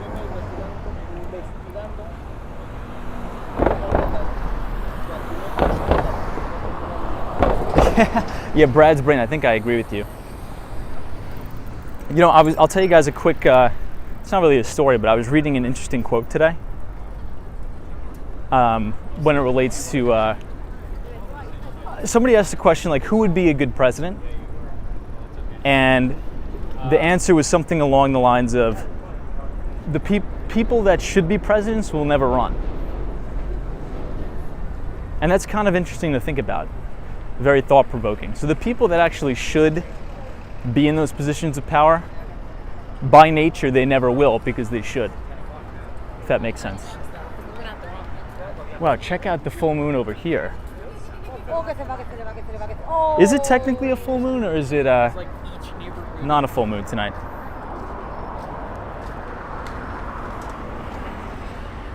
Hey, RJ is here. This is Ola Tom from Colorado. Welcome. David Individual, good to see you.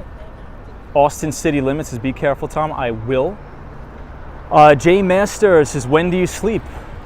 I actually probably get around 7 to 8 hours of sleep every night.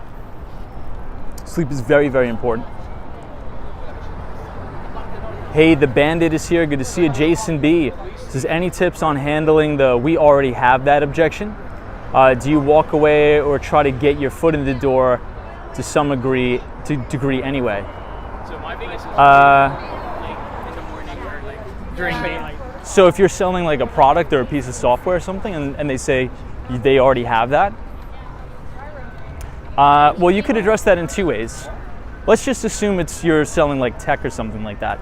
So the first thing I would do is I wouldn't get too deep in the weeds with that particular customer yet. So here's what I mean, and here's what's worked for me. And again, sales it's all about how it's worked. What you want to focus on is building your funnel, right? You want to have a funnel or a pipeline that's so massive that it's going to feed you deals almost in perpetuity, because you're going to hit a critical mass at some point. If you're doing the activity, if you're closing deals, if you're doing the right thing, if you're thinking long term, you're going to be reaching out to a lot of prospects. And as you reach out to a lot of prospects, it's probably going to take you a year or two to build a big pipeline. So it's all about the speed of disqualifying customers. So if somebody gives you an objection like that, saying, oh, we already have the product, I would put them on the back burner, but make a list in your CRM like a Zoho or Salesforce and just put a note. Okay, this person already has this product, so you know they're in the market for that product, but don't go after them just yet. When you begin in sales, you want to go after like the low-hanging fruit, you know, like the green field, because the more calls you make and the more emails you send and the more prospecting you do, I got to get away from this ice cream truck. You're gonna start to close deals, right? So you don't want to fight the uphill battles at first, especially when you're a new employee. I think that's the last thing you want to do. So all the people who give you those sort of objections, they'll probably buy from you at some point, but it's going to be a longer sales cycle, right? If they already have the piece of software you have, you know, your objection is to get them to migrate to your company's piece of software. But in my view, don't fight that battle yet. Make a mental note that they are obviously a qualified prospect. And if you're new to the job, just continue to keep the volume up and go after the quote-unquote low-hanging fruit, because that's how you're going to build your funnel. And then once the funnel is really big and you're getting a lot of referral business, then you revisit all of those other customers, in my view.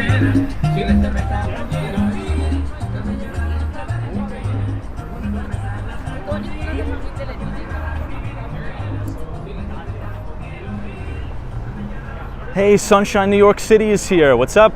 This is hello, Tom. Good to see you. Steve Buffalo says, Tom, quick question. Do you recommend a cloud CRM versus server-based? I think for a small to medium-sized business, you're fine with just having all of your data in the cloud. Where you have like a hybrid environment, is in some specific industries where you need it, right? Whether that's a compliance issue or something else, or if you're a big enterprise customer like Fortune 50, Fortune 500, you know, you're not going to want to have all of your data in the cloud. You're going to need a backup, right? Just in case of emergencies. But if you're running a small to medium-sized business, maybe you're doing, you know, under 10 million in revenue a year, I think cloud is fine. I think Zoho is a good CRM if you want to look into that. Salesforce is a little bit pricey, but that's what I'd say. But Steve, good to see you.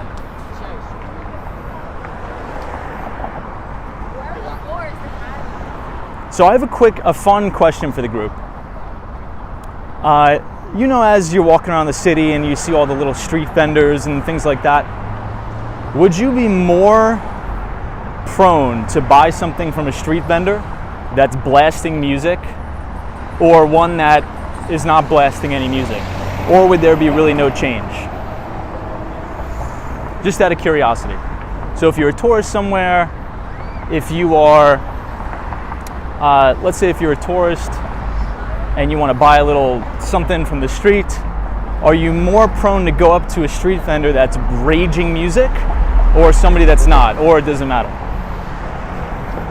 Non-music, no music, not blasting? Yeah, that's exactly me, no blasting. If they're blasting music, I want to get away from them. Manuel says it depends on the occasion. Deborah says no music. JP says depends on the music. Gonzalez is slightly blasting. That's awesome.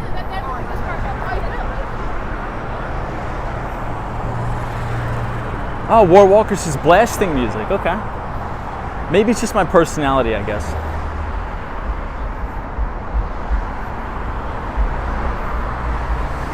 Lupe says depends on what they're selling.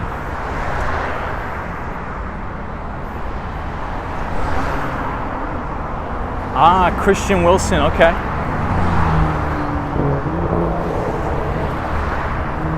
So if you guys look at the top left-hand corner of your screen, you'll see a beautiful full moon. It looks amazing tonight.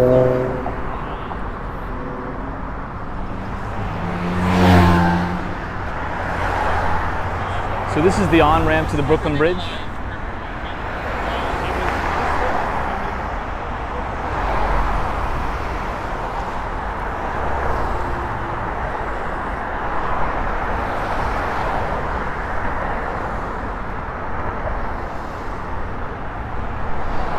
Eric says yesterday was the full moon. It still looks pretty full to me.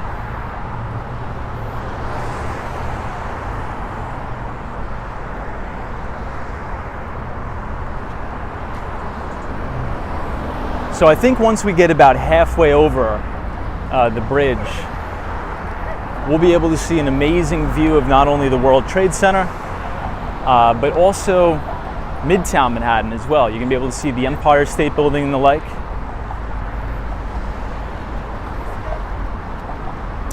Fixed Image says, are you a Giants fan or a Jets fan? I would say neither, but if I had to choose one, I'd probably choose the Giants. I'm not a big football guy. I don't really watch football.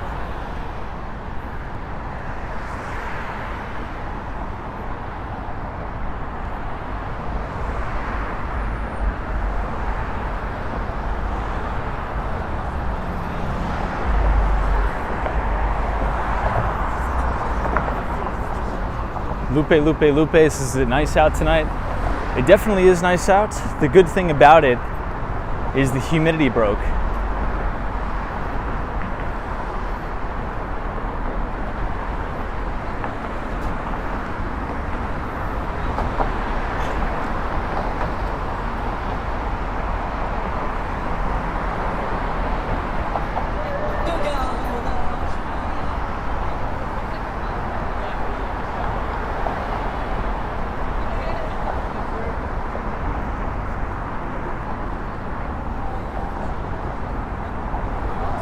Sunshine after rain says no humidity. Appreciate the time check photos.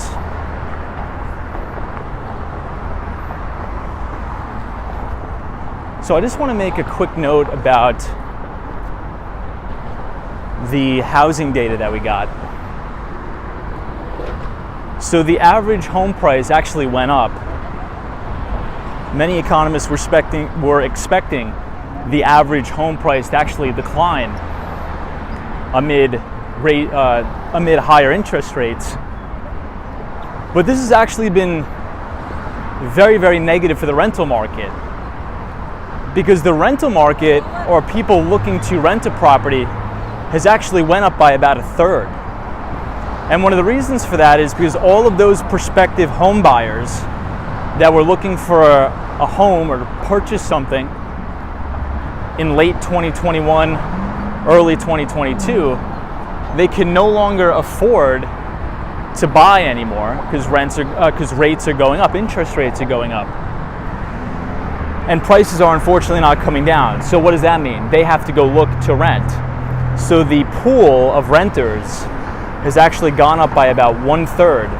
So there's now 1/3 more people looking to rent than there were this time last year, and home prices haven't come down.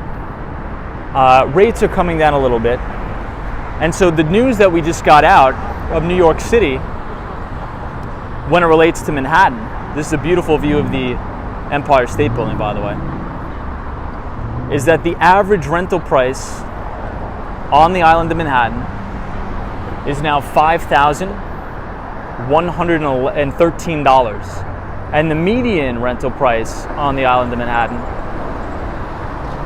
is now $4,500.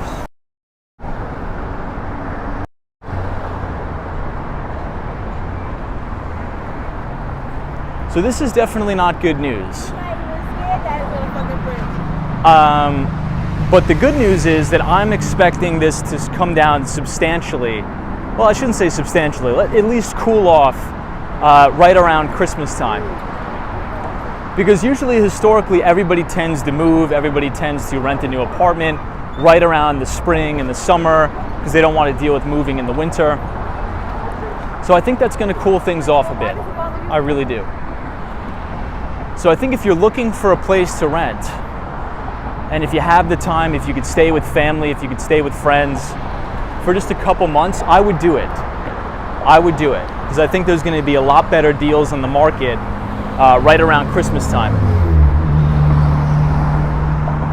Wow, check this out. So we have a beautiful view here from the top of the Brooklyn Bridge. We are now overlooking the One World Trade Center.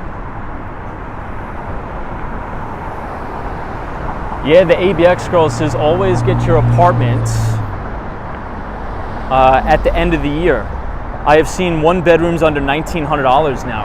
Yeah, ABX girl is 100% right. 100,000% right. I agree.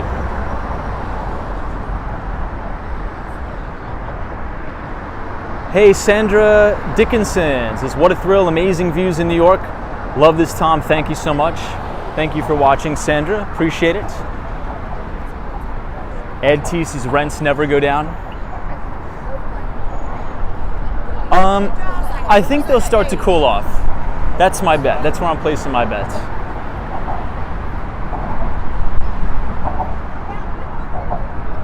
John Ellis says, where does Sally, the waitress, live? Hey, Gerald is here. Says, Tom, I like to see you make movies. You are a natural. Appreciate that. So I think this is one of the most iconic shots of the Brooklyn Bridge. You can see the American flag up top.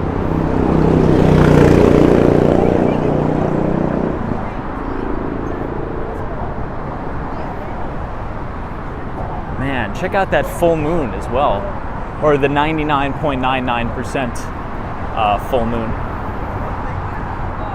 Alex L says for renters, I believe the wedge is IRAs and salary gains / savings. Alex L, could you expand on that a little bit? I'm interested in what you have to say. So this is where we just were. We were actually just walking around this area down here, South Street Seaport.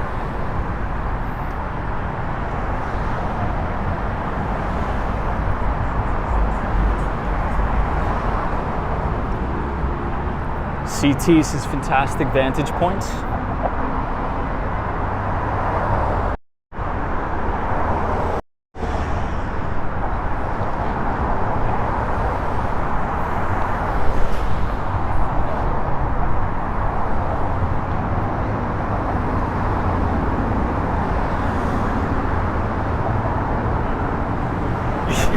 Yeah, somebody says 99.99% full. Alex Ellis is changing consumer preferences. More renters than home buyers now, says Alex. Understood.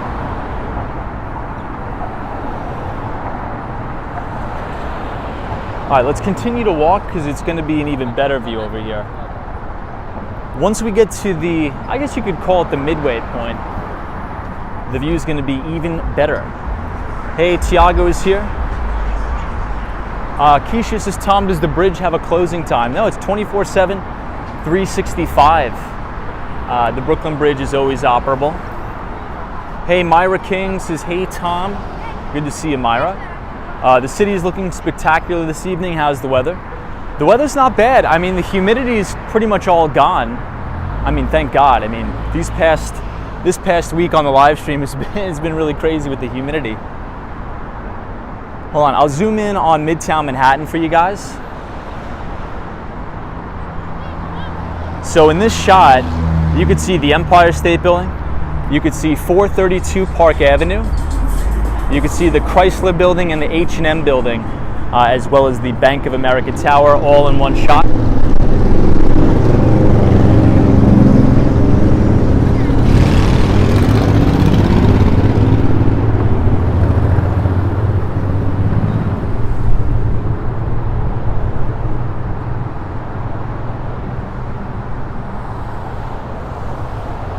Gerald says, this is great Friday night entertainment. Thank you. Thank you for being here. Appreciate it. Yeah, so Dan Zhang says, Tom, you're about to enter Dumbo, and the rental prices is jaw-dropping there. Yeah, it's crazy how Brooklyn has evolved over the years. You know, to Dan's point, some parts of Brooklyn are actually more expensive than some of the expensive parts of Manhattan, to believe it or not. So over the years, Williamsburg, Greenpoint, Brooklyn, Fort Greene has actually become quite fashionable places to live. And the rent is insanely expensive.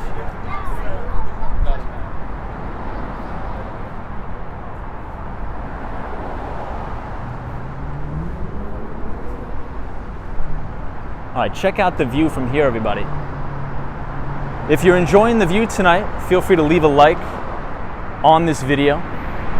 That's a pretty nice view of the World Trade Center from here. Wow.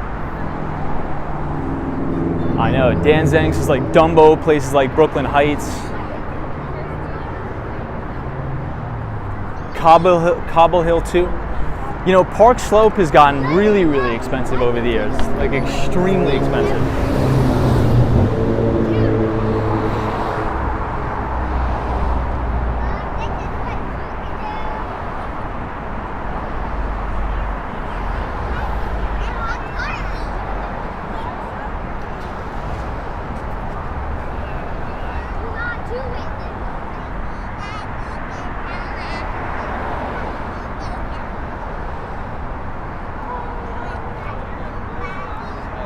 So the big green building is where we were walking around today, near South Street Seaport. Hey, Cat is here. It's just beautiful. Thank you for sharing. Good to see you, Cat. Welcome. A lot of traffic coming over the Brooklyn Bridge tonight, not for nothing.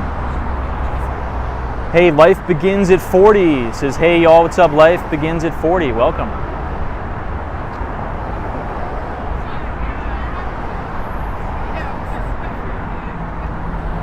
All right, let's walk a little bit further down.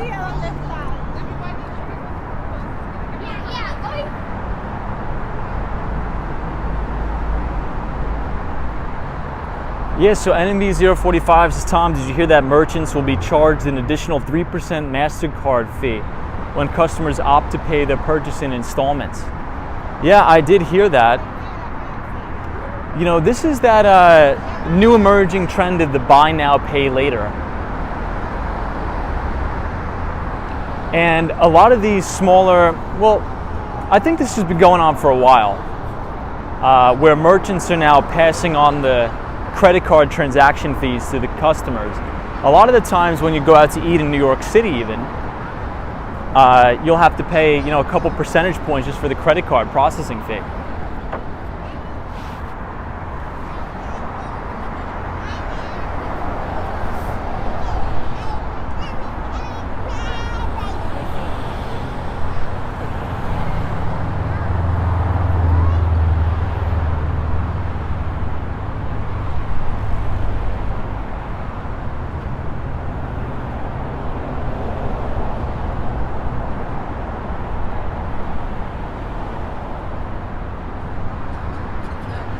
So from here, if you look all the way into the distance, you can see the One Vanderbilt building.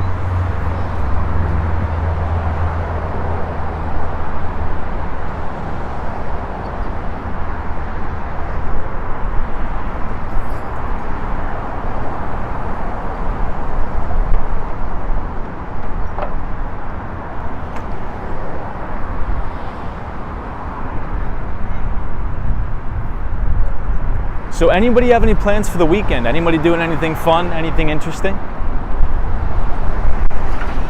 It's finally Friday. Hopefully you guys have some good plans for the weekend. Nathan says, is New York City worth it despite the price? Yeah, so I think in life generally you do get what you pay for, right? Where I've had my issues with New York is just like the big tax burden. And in my view, at least as of late, I don't think we've been having the representation to justify the tax bill. But regardless, there's a lot of good job opportunities here, right? So generally speaking, if you want to work on Wall Street, if you want to get a good job in tech, or just broader job opportunities, career advancement in general, historically, New York City has been the place to do that. Because a lot of smart people want to come here, not only from all over the United States, but from all over the world, right? You have all of the top talent that wants to come to New York. So in an aspect, you know, if you want to compete and really excel your career, I think you got to be in New York City at least some of the time. So this is the Empire State Building right here from the Brooklyn Bridge.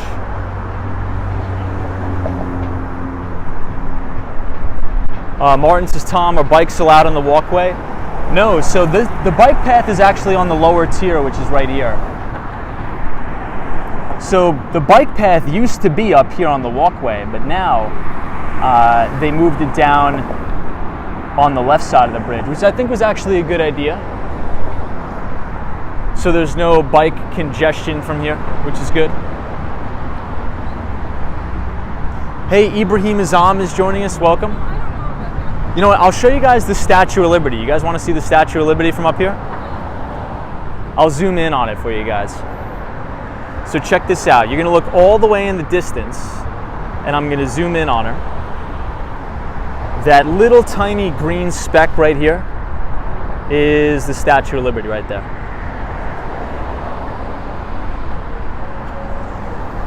I'd say the Statue of Liberty is looking like a 10 out of 10 tonight.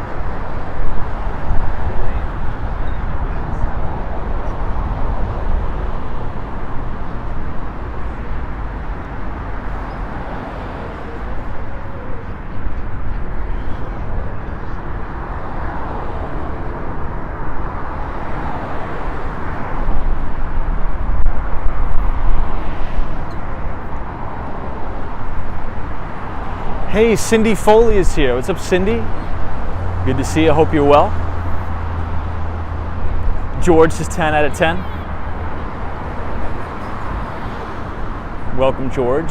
So for our markets a look ahead stream, so every single Sunday at 8:30, We do our weekly markets, a look ahead stream, where we talk about the upcoming earnings reports on Wall Street, the upcoming data, financial data, and economic news that we are going to be getting for the week ahead. So we're going to be doing that on Sunday, where we will be taking the Staten Island Ferry. So you guys are not going to want to miss that. I had a really, really good time doing the Staten Island Ferry stream last time. So we will be doing that again at 7:30.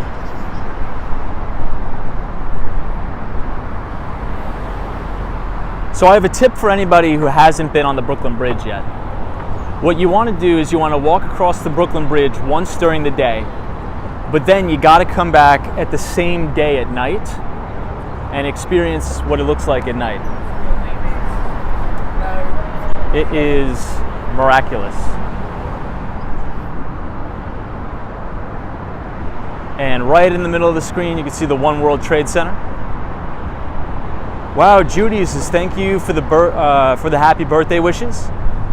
Judy, happy birthday! Didn't know that.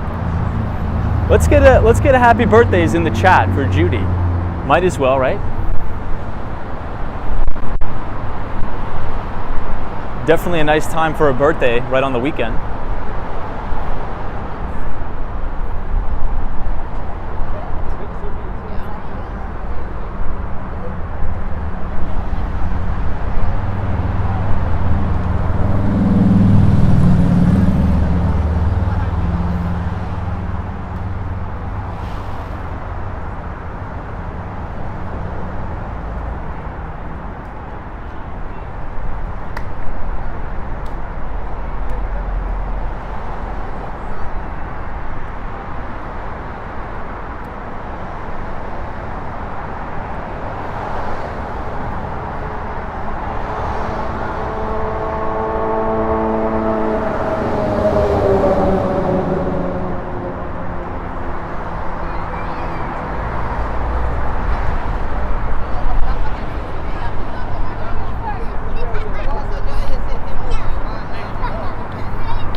All right, let's exit the bridge, where we will be walking back uptown.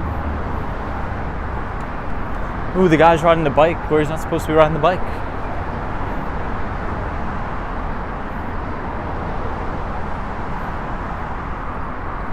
Destructionist, good to see you.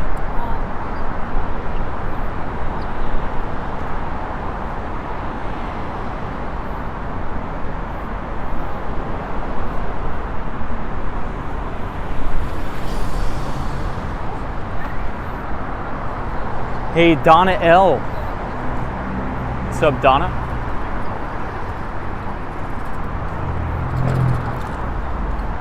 You know, it almost feels like a fall night on the bridge. Probably because it's quite windy. Hey, Sanjay is here.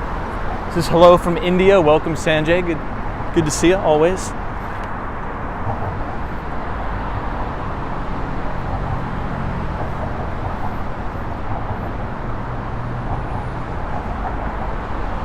GX72 says Chinatown. Yeah, well, we have to walk uptown anyway, so we'll definitely, if the battery holds out, we'll walk up through Chinatown.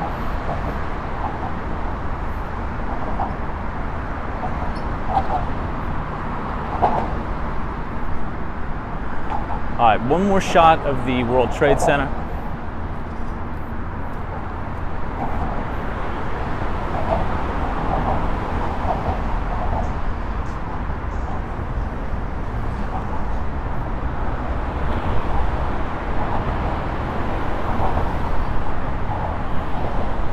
Ooh, Dan Zhang says buy a bubble tea at Tiger Sugar. I think it may be closed. Does anybody know what time it is? Can we get a quick time check in the chat? If it's open, I'll definitely gonna get a tea. I'm thirsty. I didn't drink too much water today, not to be honest.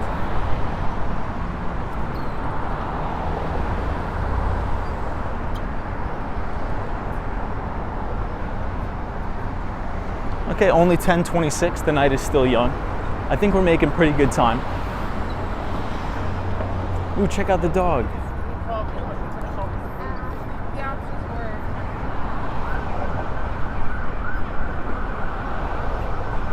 Hey, the ABX girl says the prices in Long Island City are very high too. I am in the south and the rents are too high. My neighbors in the north are returning to the north. Wow. Yeah, Long Island City is definitely a very up and coming neighborhood. I think it has been for quite some time.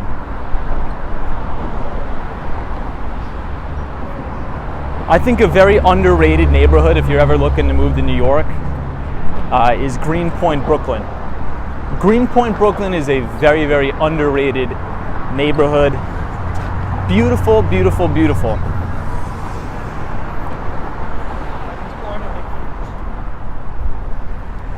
Brad's Brain says, what are you doing this weekend? Me, mowing the lawn, drywall, sand, finish upstairs, painting, work. Also stuff for the actual job. Nice, dude. So whenever I'm in Miami, Florida, I usually use the weekends for some things to do around the house. I think I was telling you guys, it took me probably over 4 months to break up all the concrete in my backyard. So the previous owner did something really, really stupid. So he built a massive patio with, I'm blanking on the name. Usually once we get to the second hour of the stream, I start blanking on names. But anyway, he built a concrete patio reinforced with like rebar, like steel rebar, over the septic tank. So all of that needed to come out, and I had to do it myself because they were going to charge me a ridiculous amount to do it. Obviously, the price is tripled of everything. So I did it myself. I got a concrete saw, rented it a couple times from Home Depot. Was hacking at it with the sledgehammer for months. I finally got all of it chopped up. Rented one of those little dumpsters to throw everything in the dumpster. So there's nothing in the backyard anymore. So what I'm going to do is put a very, very thin layer of sand down. Then put a couple layers of weed mat down. And then make the entire backyard half artificial grass and half like rocks. With some I'll have some palm trees. I'm gonna keep the lemon trees, the coconut trees, all that. But this way I'll do very, very low maintenance. Very, very, very low maintenance. I won't have to mow the lawn, I won't have to do anything. So when the tenants are there and I'm in New York, it's not like I have to pay for somebody to mow the lawn and things like that. So that took me months.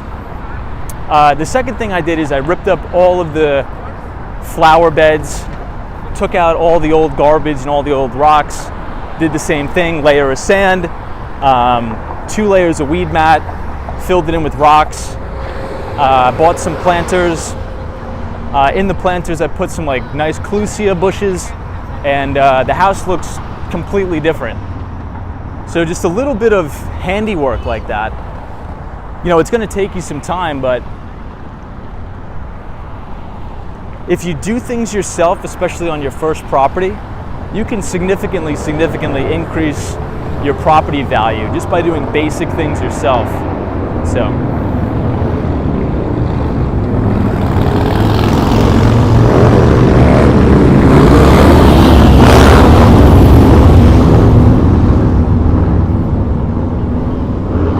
Ibrahim Azams is impressive. So you know what's interesting? I learned how to do all of it just by watching YouTube videos. So there's a really good YouTube channel I want to shout out. So if you guys are ever looking to do home improvement projects around the house, you have to check out this YouTube channel. It's like the best for that. I think it's called Bring Your Own Tools. BYOT. I'll put it in the link in the description of the stream wrap up. But it's this guy that films himself doing all of these cool projects at his house. So he'll teach you how to build, your own walkway. He'll teach you how to, do basic things around the house that, a contractor would probably charge you a couple grand to do. You could do it in a couple weekends. So I think it's called BYOT. Says I love that channel. So am I pronouncing it right? I think it is BYOT. Let me know if you guys heard of it. Unlimited Stimulus says you should post a picture of your backyard once it's completed. So I'm going to post before and after pictures for sure.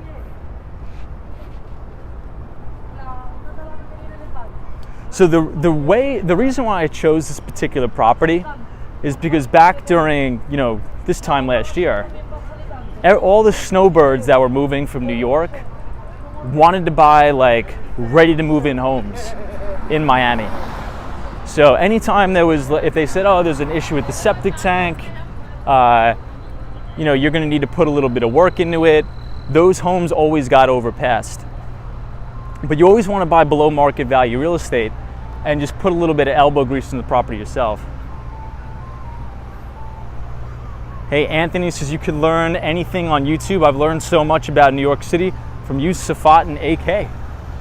Yeah, I mean, YouTube is definitely like a free university in many cases. I remember I was telling you guys that we have some big news coming out of NYU or New York University. Professor Damodaran, Aswad Damodaran, which we talk about all the time on the stream, his 2 classes, one in corporate finance, number 2 in securities analysis, will be offered online as a certificate at the NYU Stern School of Business Online. Now, if you don't want to take the course and pay I think it's like $2,000 for the course or something like that, what you can do is go to Damodaran's YouTube channel, where he uploaded all of the modules for free. So if you want to learn about securities analysis, if you want to learn about corporate finance, he's a really, really good guy. So he said, look, if you don't want to get the credential and you can't afford it, I'm actually just going to post all of the lectures on my YouTube channel. So if you want to learn, how to evaluate companies, corporate finance, you could take the Stern School of Business course for free on YouTube. Highly recommend doing it. I think I posted it in the link in the description somewhere. All right, so everybody, we are now on Center Street. Or I think as they renamed it, Black Lives Matter Boulevard, I believe. And check this out. Beautiful view of the World Trade Center here. Man, love this view from the what building is this? It's a very famous building, but I forget which courthouse it is. Let me actually see, I'm curious now.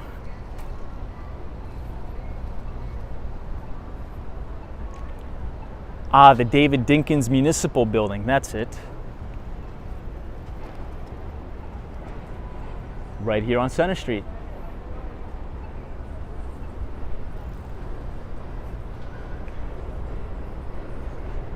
Gene says, Tom, sir, would you mind doing a walk through stream of your Miami neighborhood? Yeah, when we go back, we definitely will.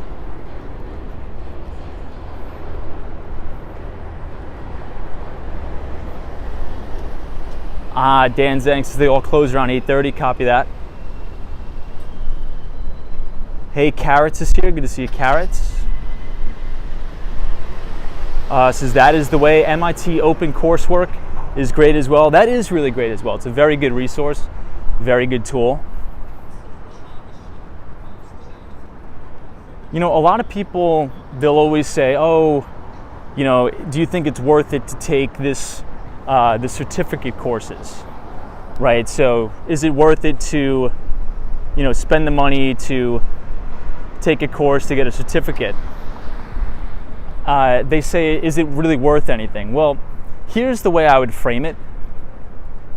I think nowadays, and especially you see this if you want to try to get a job in like finance or tech or something like that, it seems as if people choose, I don't know how to word this. It seems like people are they're putting more credence on like the credential than the actual material or the skill building exercise.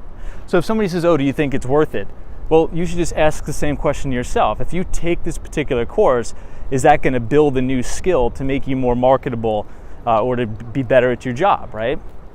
So that's sort of how I think about additional college courses. So oftentimes I won't go get another degree. I'll just take hand-selected courses because it'll provide me with another lucrative skill that I can use to essentially build my talent stack, if you will. So always think about it that way. Don't think about, oh, does the credentials look good on a resume? Think about like the skill you're going to get out of it. I think that's a better way to frame it. But we are now walking past all the courthouses in Lower Manhattan. We're going to make a right and walk right through Chinatown.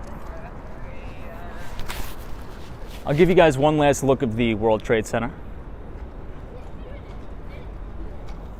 Hey, Enrico says greetings from Venezuela. Welcome, Enrico. Good to see you. Gothamus, welcome. But if you guys are enjoying the stream so far tonight, feel free to hit the like button, and if you are not yet subscribed to the channel, please hit the subscribe button. We do these live streams about 5 nights a week, and we start at 8:30. We'd love for you to join us. But now we got to make a right here and head up through Chinatown. Hopefully the battery lasts, because Chinatown looks absolutely beautiful at night with all the lanterns lit up and all that.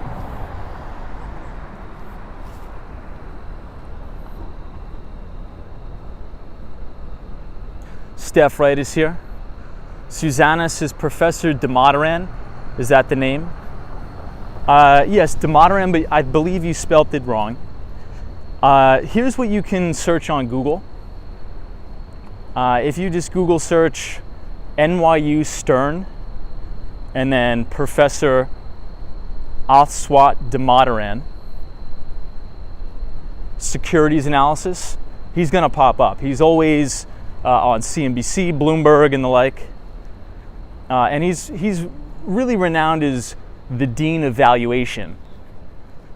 So if you want to even learn basic finance 101, or how to read a balance sheet, how to analyze a cash flow statement, he's definitely the guy to do that.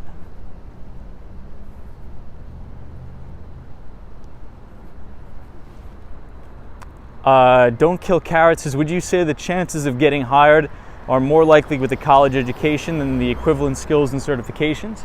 Well, I would definitely, obviously, statistics prove that college graduates make very, very much far and beyond that of, let's say, a person with a high school diploma. I think what I'm getting at is you should, for long-term value, right? Especially if you want to be an entrepreneur and build your own company or something like that, you want to build talent stacks. Because at the end of the day, as you progress through life, especially if you're in a revenue generating position, it all comes down to what you can produce. If you can't produce, well, then you're not going to be marketable in the open market. And that's why oftentimes you see, in many instances, but not all instances, you see the people that just go to college, they focus on the main coursework that's going to help them in their careers. They graduate with, middle of the pack C and B students. They tend to be more successful than, somebody that's just pounding out straight A's altogether, because those particular students tend to have both things going. So they understand the general core concepts of how to succeed in business or whatever they want to do in their life, but they also spend time networking, building their network, and getting career opportunities very early on. I think you need a mix of both. So at the end of the day, what I would say is you should always be doing something to increase your skill stack or your talent stack, especially if you're going to work in tech, if you're going to be a software engineer, anything like that, because at the rate of technology advancing, probably every 10 years you're going to go obsolete. So if you want to stay at the top of your game, I would always be doing something, always be learning a new skill, always be learning a new language if you're a programmer, things like that. All right, we made it to Chinatown. Here we are. Hey, Wolfgang Productions is new subscriber. Good to see you, Wolfgang Productions. Hopefully you're having a great Friday night. Dan Zhang says, Tom, what are your thoughts on the New York Institute of Finance? I don't really have many thoughts on them. I've heard of it, but I don't know. I mean, if you want to get a job on Wall Street, like either in investment banking, sales and trading, I think the number one thing you need to focus on, hold on, let me focus on crossing the street. I think the number one thing you need to focus on more than anything is building your network, right? Your network of people that you know. Obviously, it's important to be a good academic, a good student, but a lot of times people will shy away and say, oh, just because I didn't go to a top 50 school means I can never work at the investment bank. Means that I can never work at a big FANG company. And that's not true. It's not true. It's harder, but you need to be creative, right? So if I had to do it all over again and I wanted to go work for a big tech company, which I did work for after out of college, and you don't go to a big target school, what you should do is start doing things on the side. I'm trying to figure out which street we should go up. We'll walk up one more. You should start to do things on the side, like build products or services, even if they're like horrible, right? So let's say if you were in your dorm room and you coded like some games in Pygame or something, right? To put that on a resume, to say that you attempted something, you attempted to actually physically build something, and maybe you tried to sell it or whatever, or maybe you built a SaaS or something, like a very small niche software product that you tried to sell to your friends or something like that. That goes way further than the person who just got straight A's and they said, yeah, I took a bunch of these courses, especially in finance, right? So let's say if you want to be an equity research analyst.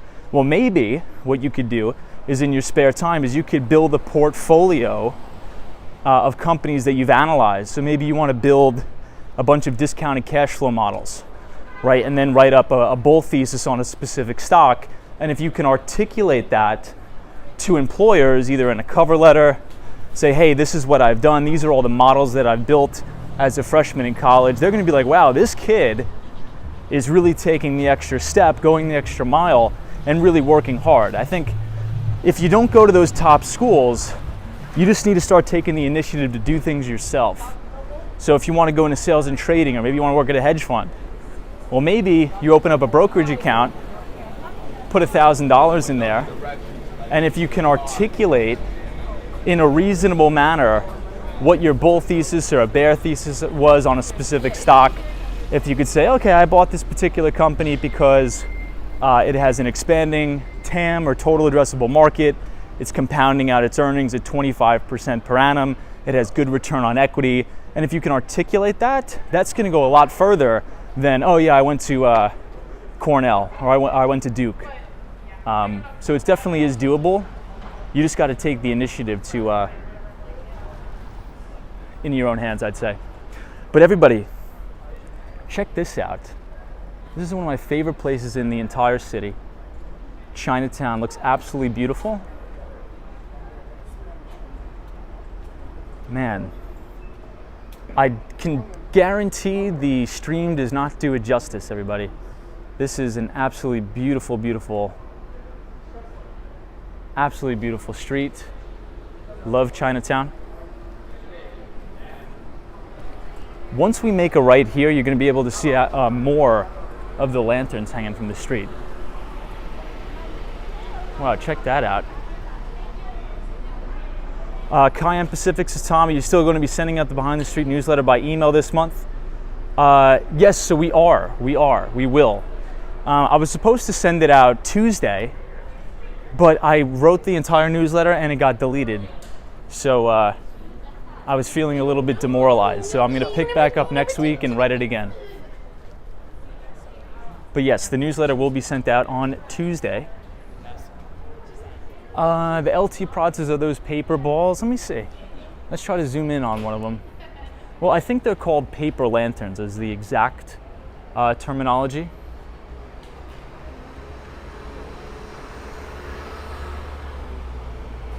But don't they look beautiful? Check that out. That's unbelievable. Dan Zhang says it is called paper lanterns. Hey, Autumn Beauty is here. Good to see you, Autumn.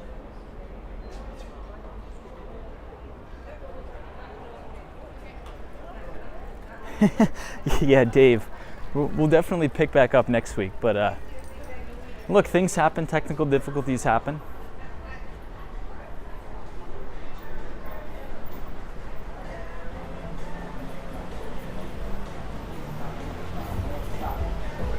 Let's see if we can make it all the way to Little Italy.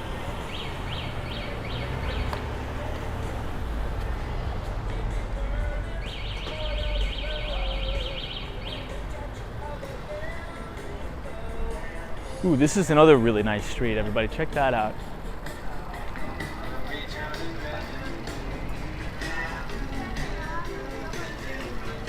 Yeah, Dan, unfortunately, I've passed in a lot of the boba places, and it looks like a lot of the boba places are closed. I don't know why they were screaming at me. Hey, Pixel Logic, what's up? Good to see you. So right here on the left is actually my new favorite Chinese restaurant in Chinatown. 456 is located at 69 Mott Street, the new Shanghai restaurant, one of my favorites. Hey, Dusty Cole is here. What's up, Dusty Cole? Welcome. Dr. Longus, it looks like a beautiful night in New York. It is, definitely is. Yeah, so for those of you who are just joining, we actually started off the stream on Wall Street. We got to check out South Street Seaport, and then we walked over the Brooklyn Bridge. So we got a lot done on the stream.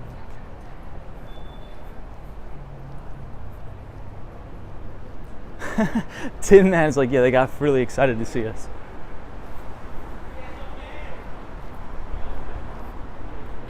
Wow, check out, this is one of my favorite buildings too. This is right on the corner of Canal Street.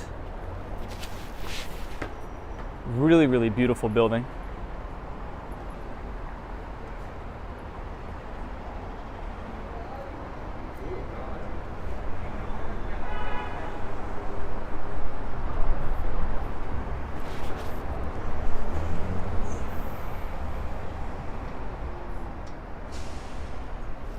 But if you guys want to stay connected with us on Twitter, you could follow at Walks Wall Street on Twitter, where we post a lot of our equity research for free. Or if you want, every other Tuesday after the market closes, if you guys scan the QR code on your screen, I write a free investing newsletter and a career-focused newsletter for everybody that watch the Walks on Wall Street stream. It's a cool way to stay connected. So if you scan the QR code on your screen, punch in your email, you will be brought to a landing page where you'll receive every other Tuesday after the market closes a financial newsletter that covers not only the US equity markets, emerging markets, fixed income, and the housing market. So we'd love to see you over there. So once again, scan the QR code, punch in your email, and you will be signed up to receive that bi-monthly.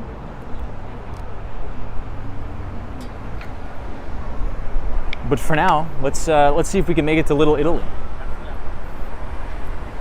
Ooh, Gregory, time check says 10:50. I think I'm just gonna make the train. I'll probably just make the train by like 5 or 10 minutes.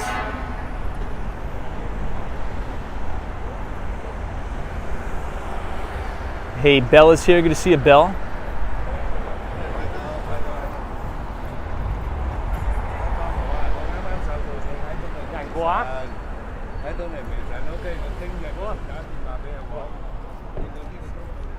All right, let us roll.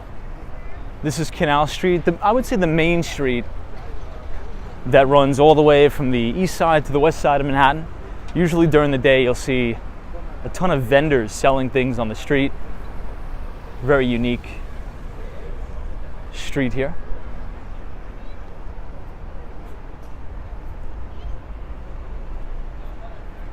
Yeah, Western Mass Dave's got a bit of pep in the step. We do.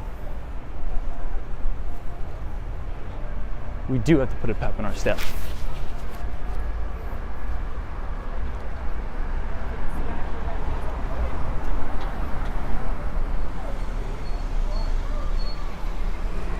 So we'll make a run on Mulberry Street.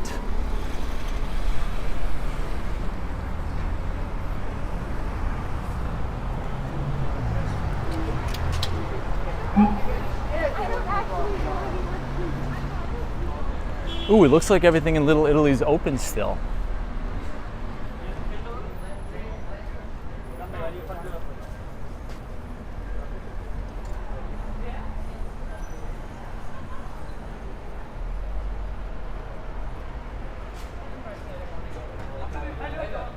I would if you wanted me to.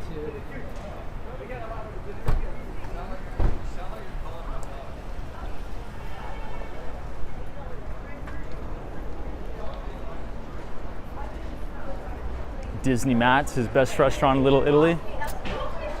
I don't know. Honestly, very seldom do I really ever eat in Little Italy. But I remember, who was it? It may have been photos from around New York that was recommending a really good restaurant here. I just forget the name. I think we're gonna pass it though in a couple minutes.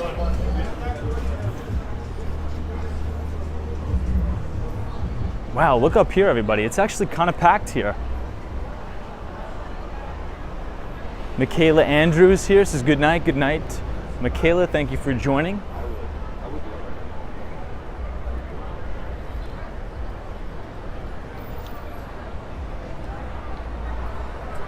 So Little Italy is actually rather packed tonight.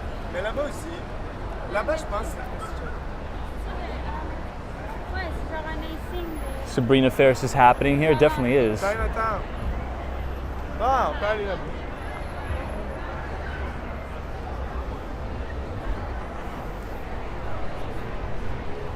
All right, let's cross. Yeah, it's almost 11 o'clock and there's still people dining outside. That's actually pretty cool.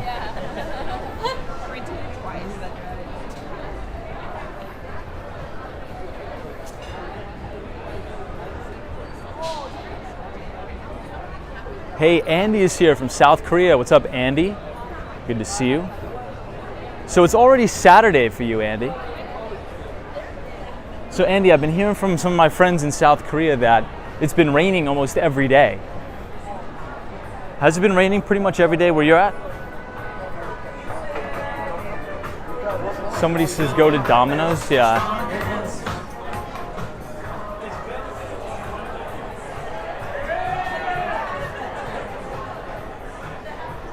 We're gonna pass a all year 365 Christmas tree shop. Or I would say holiday store.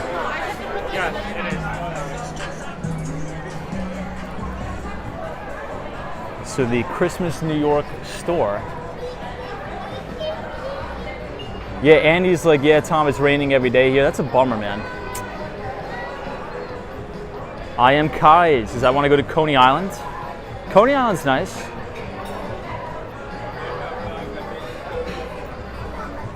Brian's like, what's your favorite Italian food? That's a good question. Man, that's actually a really, really good question.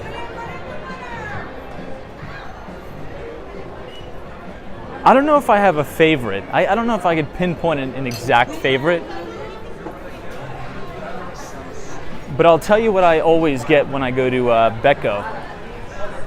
If you go to Becco near Restaurant Row, you got to get the pasta trio with the antipasta, because they come around with 3 specific pastas or 3 different pastas, and it's different every time. So I don't know if I could choose a specific type of pasta or dish. I don't know. I think it's really hard. What about you? The LT Prod says it hasn't rained in months here. Yeah, well, supposedly in New Jersey, it's the water levels are so low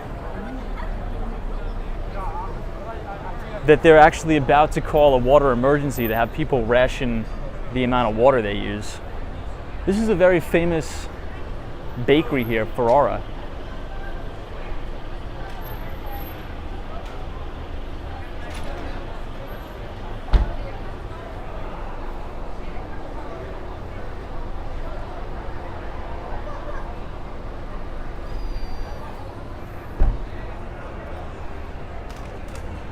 All right, we got to start headed out here.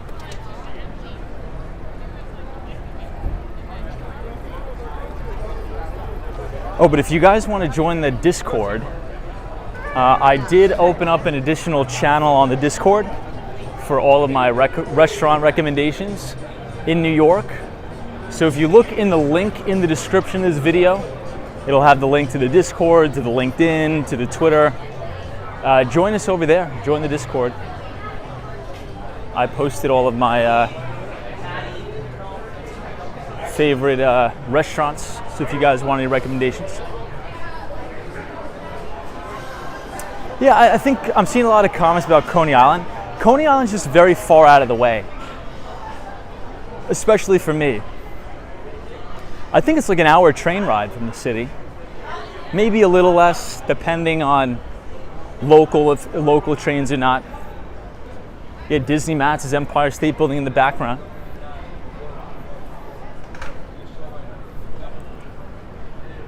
But guys, I think the battery is going to die here. So we're on 3% battery. So we will conclude the stream. But the good news is we're going to be back here tomorrow, live streaming. So if you enjoyed the stream tonight and you want to come back tomorrow, join us at 8:30 Eastern Time. You know, I was thinking about going to the Little Island tomorrow. I don't think we've ever been there on the stream yet. So if you enjoyed the stream tonight, everybody, feel free to hit the like button and subscribe to the channel if you are new. We usually do these live streams 5 days a week between New York City and Miami. We will be live tomorrow night. We have a lot to talk about. We'll do a Wall Street recap. And maybe, just maybe, we will have the skateboard again. Maybe. Not going to make any promises, but it's looking good. Odds are looking good. I'm going to give it about an 86% probability we'll be boarding tomorrow for our Saturday stream. So FredX, thank you so much. All of our moderators, Sabrina Fair, Ruby, Steve, Wolfgang Productions, appreciate it. Always a pleasure to see you. Thank you for joining the channel. Lydia Lemonade, Dr. Longus, Deborah, Western Mass Dave, and to the Mighty Bull, have a good night wherever you are, because there's always a bull market somewhere, and you just need to know where to look. Brad's Brain, have a good weekend, everybody. Andy from South Korea, enjoy your weekend. Try to take some time off. It's good to work hard. It's good to put in the hours, but it's also important to get the optimal rest. So we'll meet back here tomorrow, everybody. Bye for now.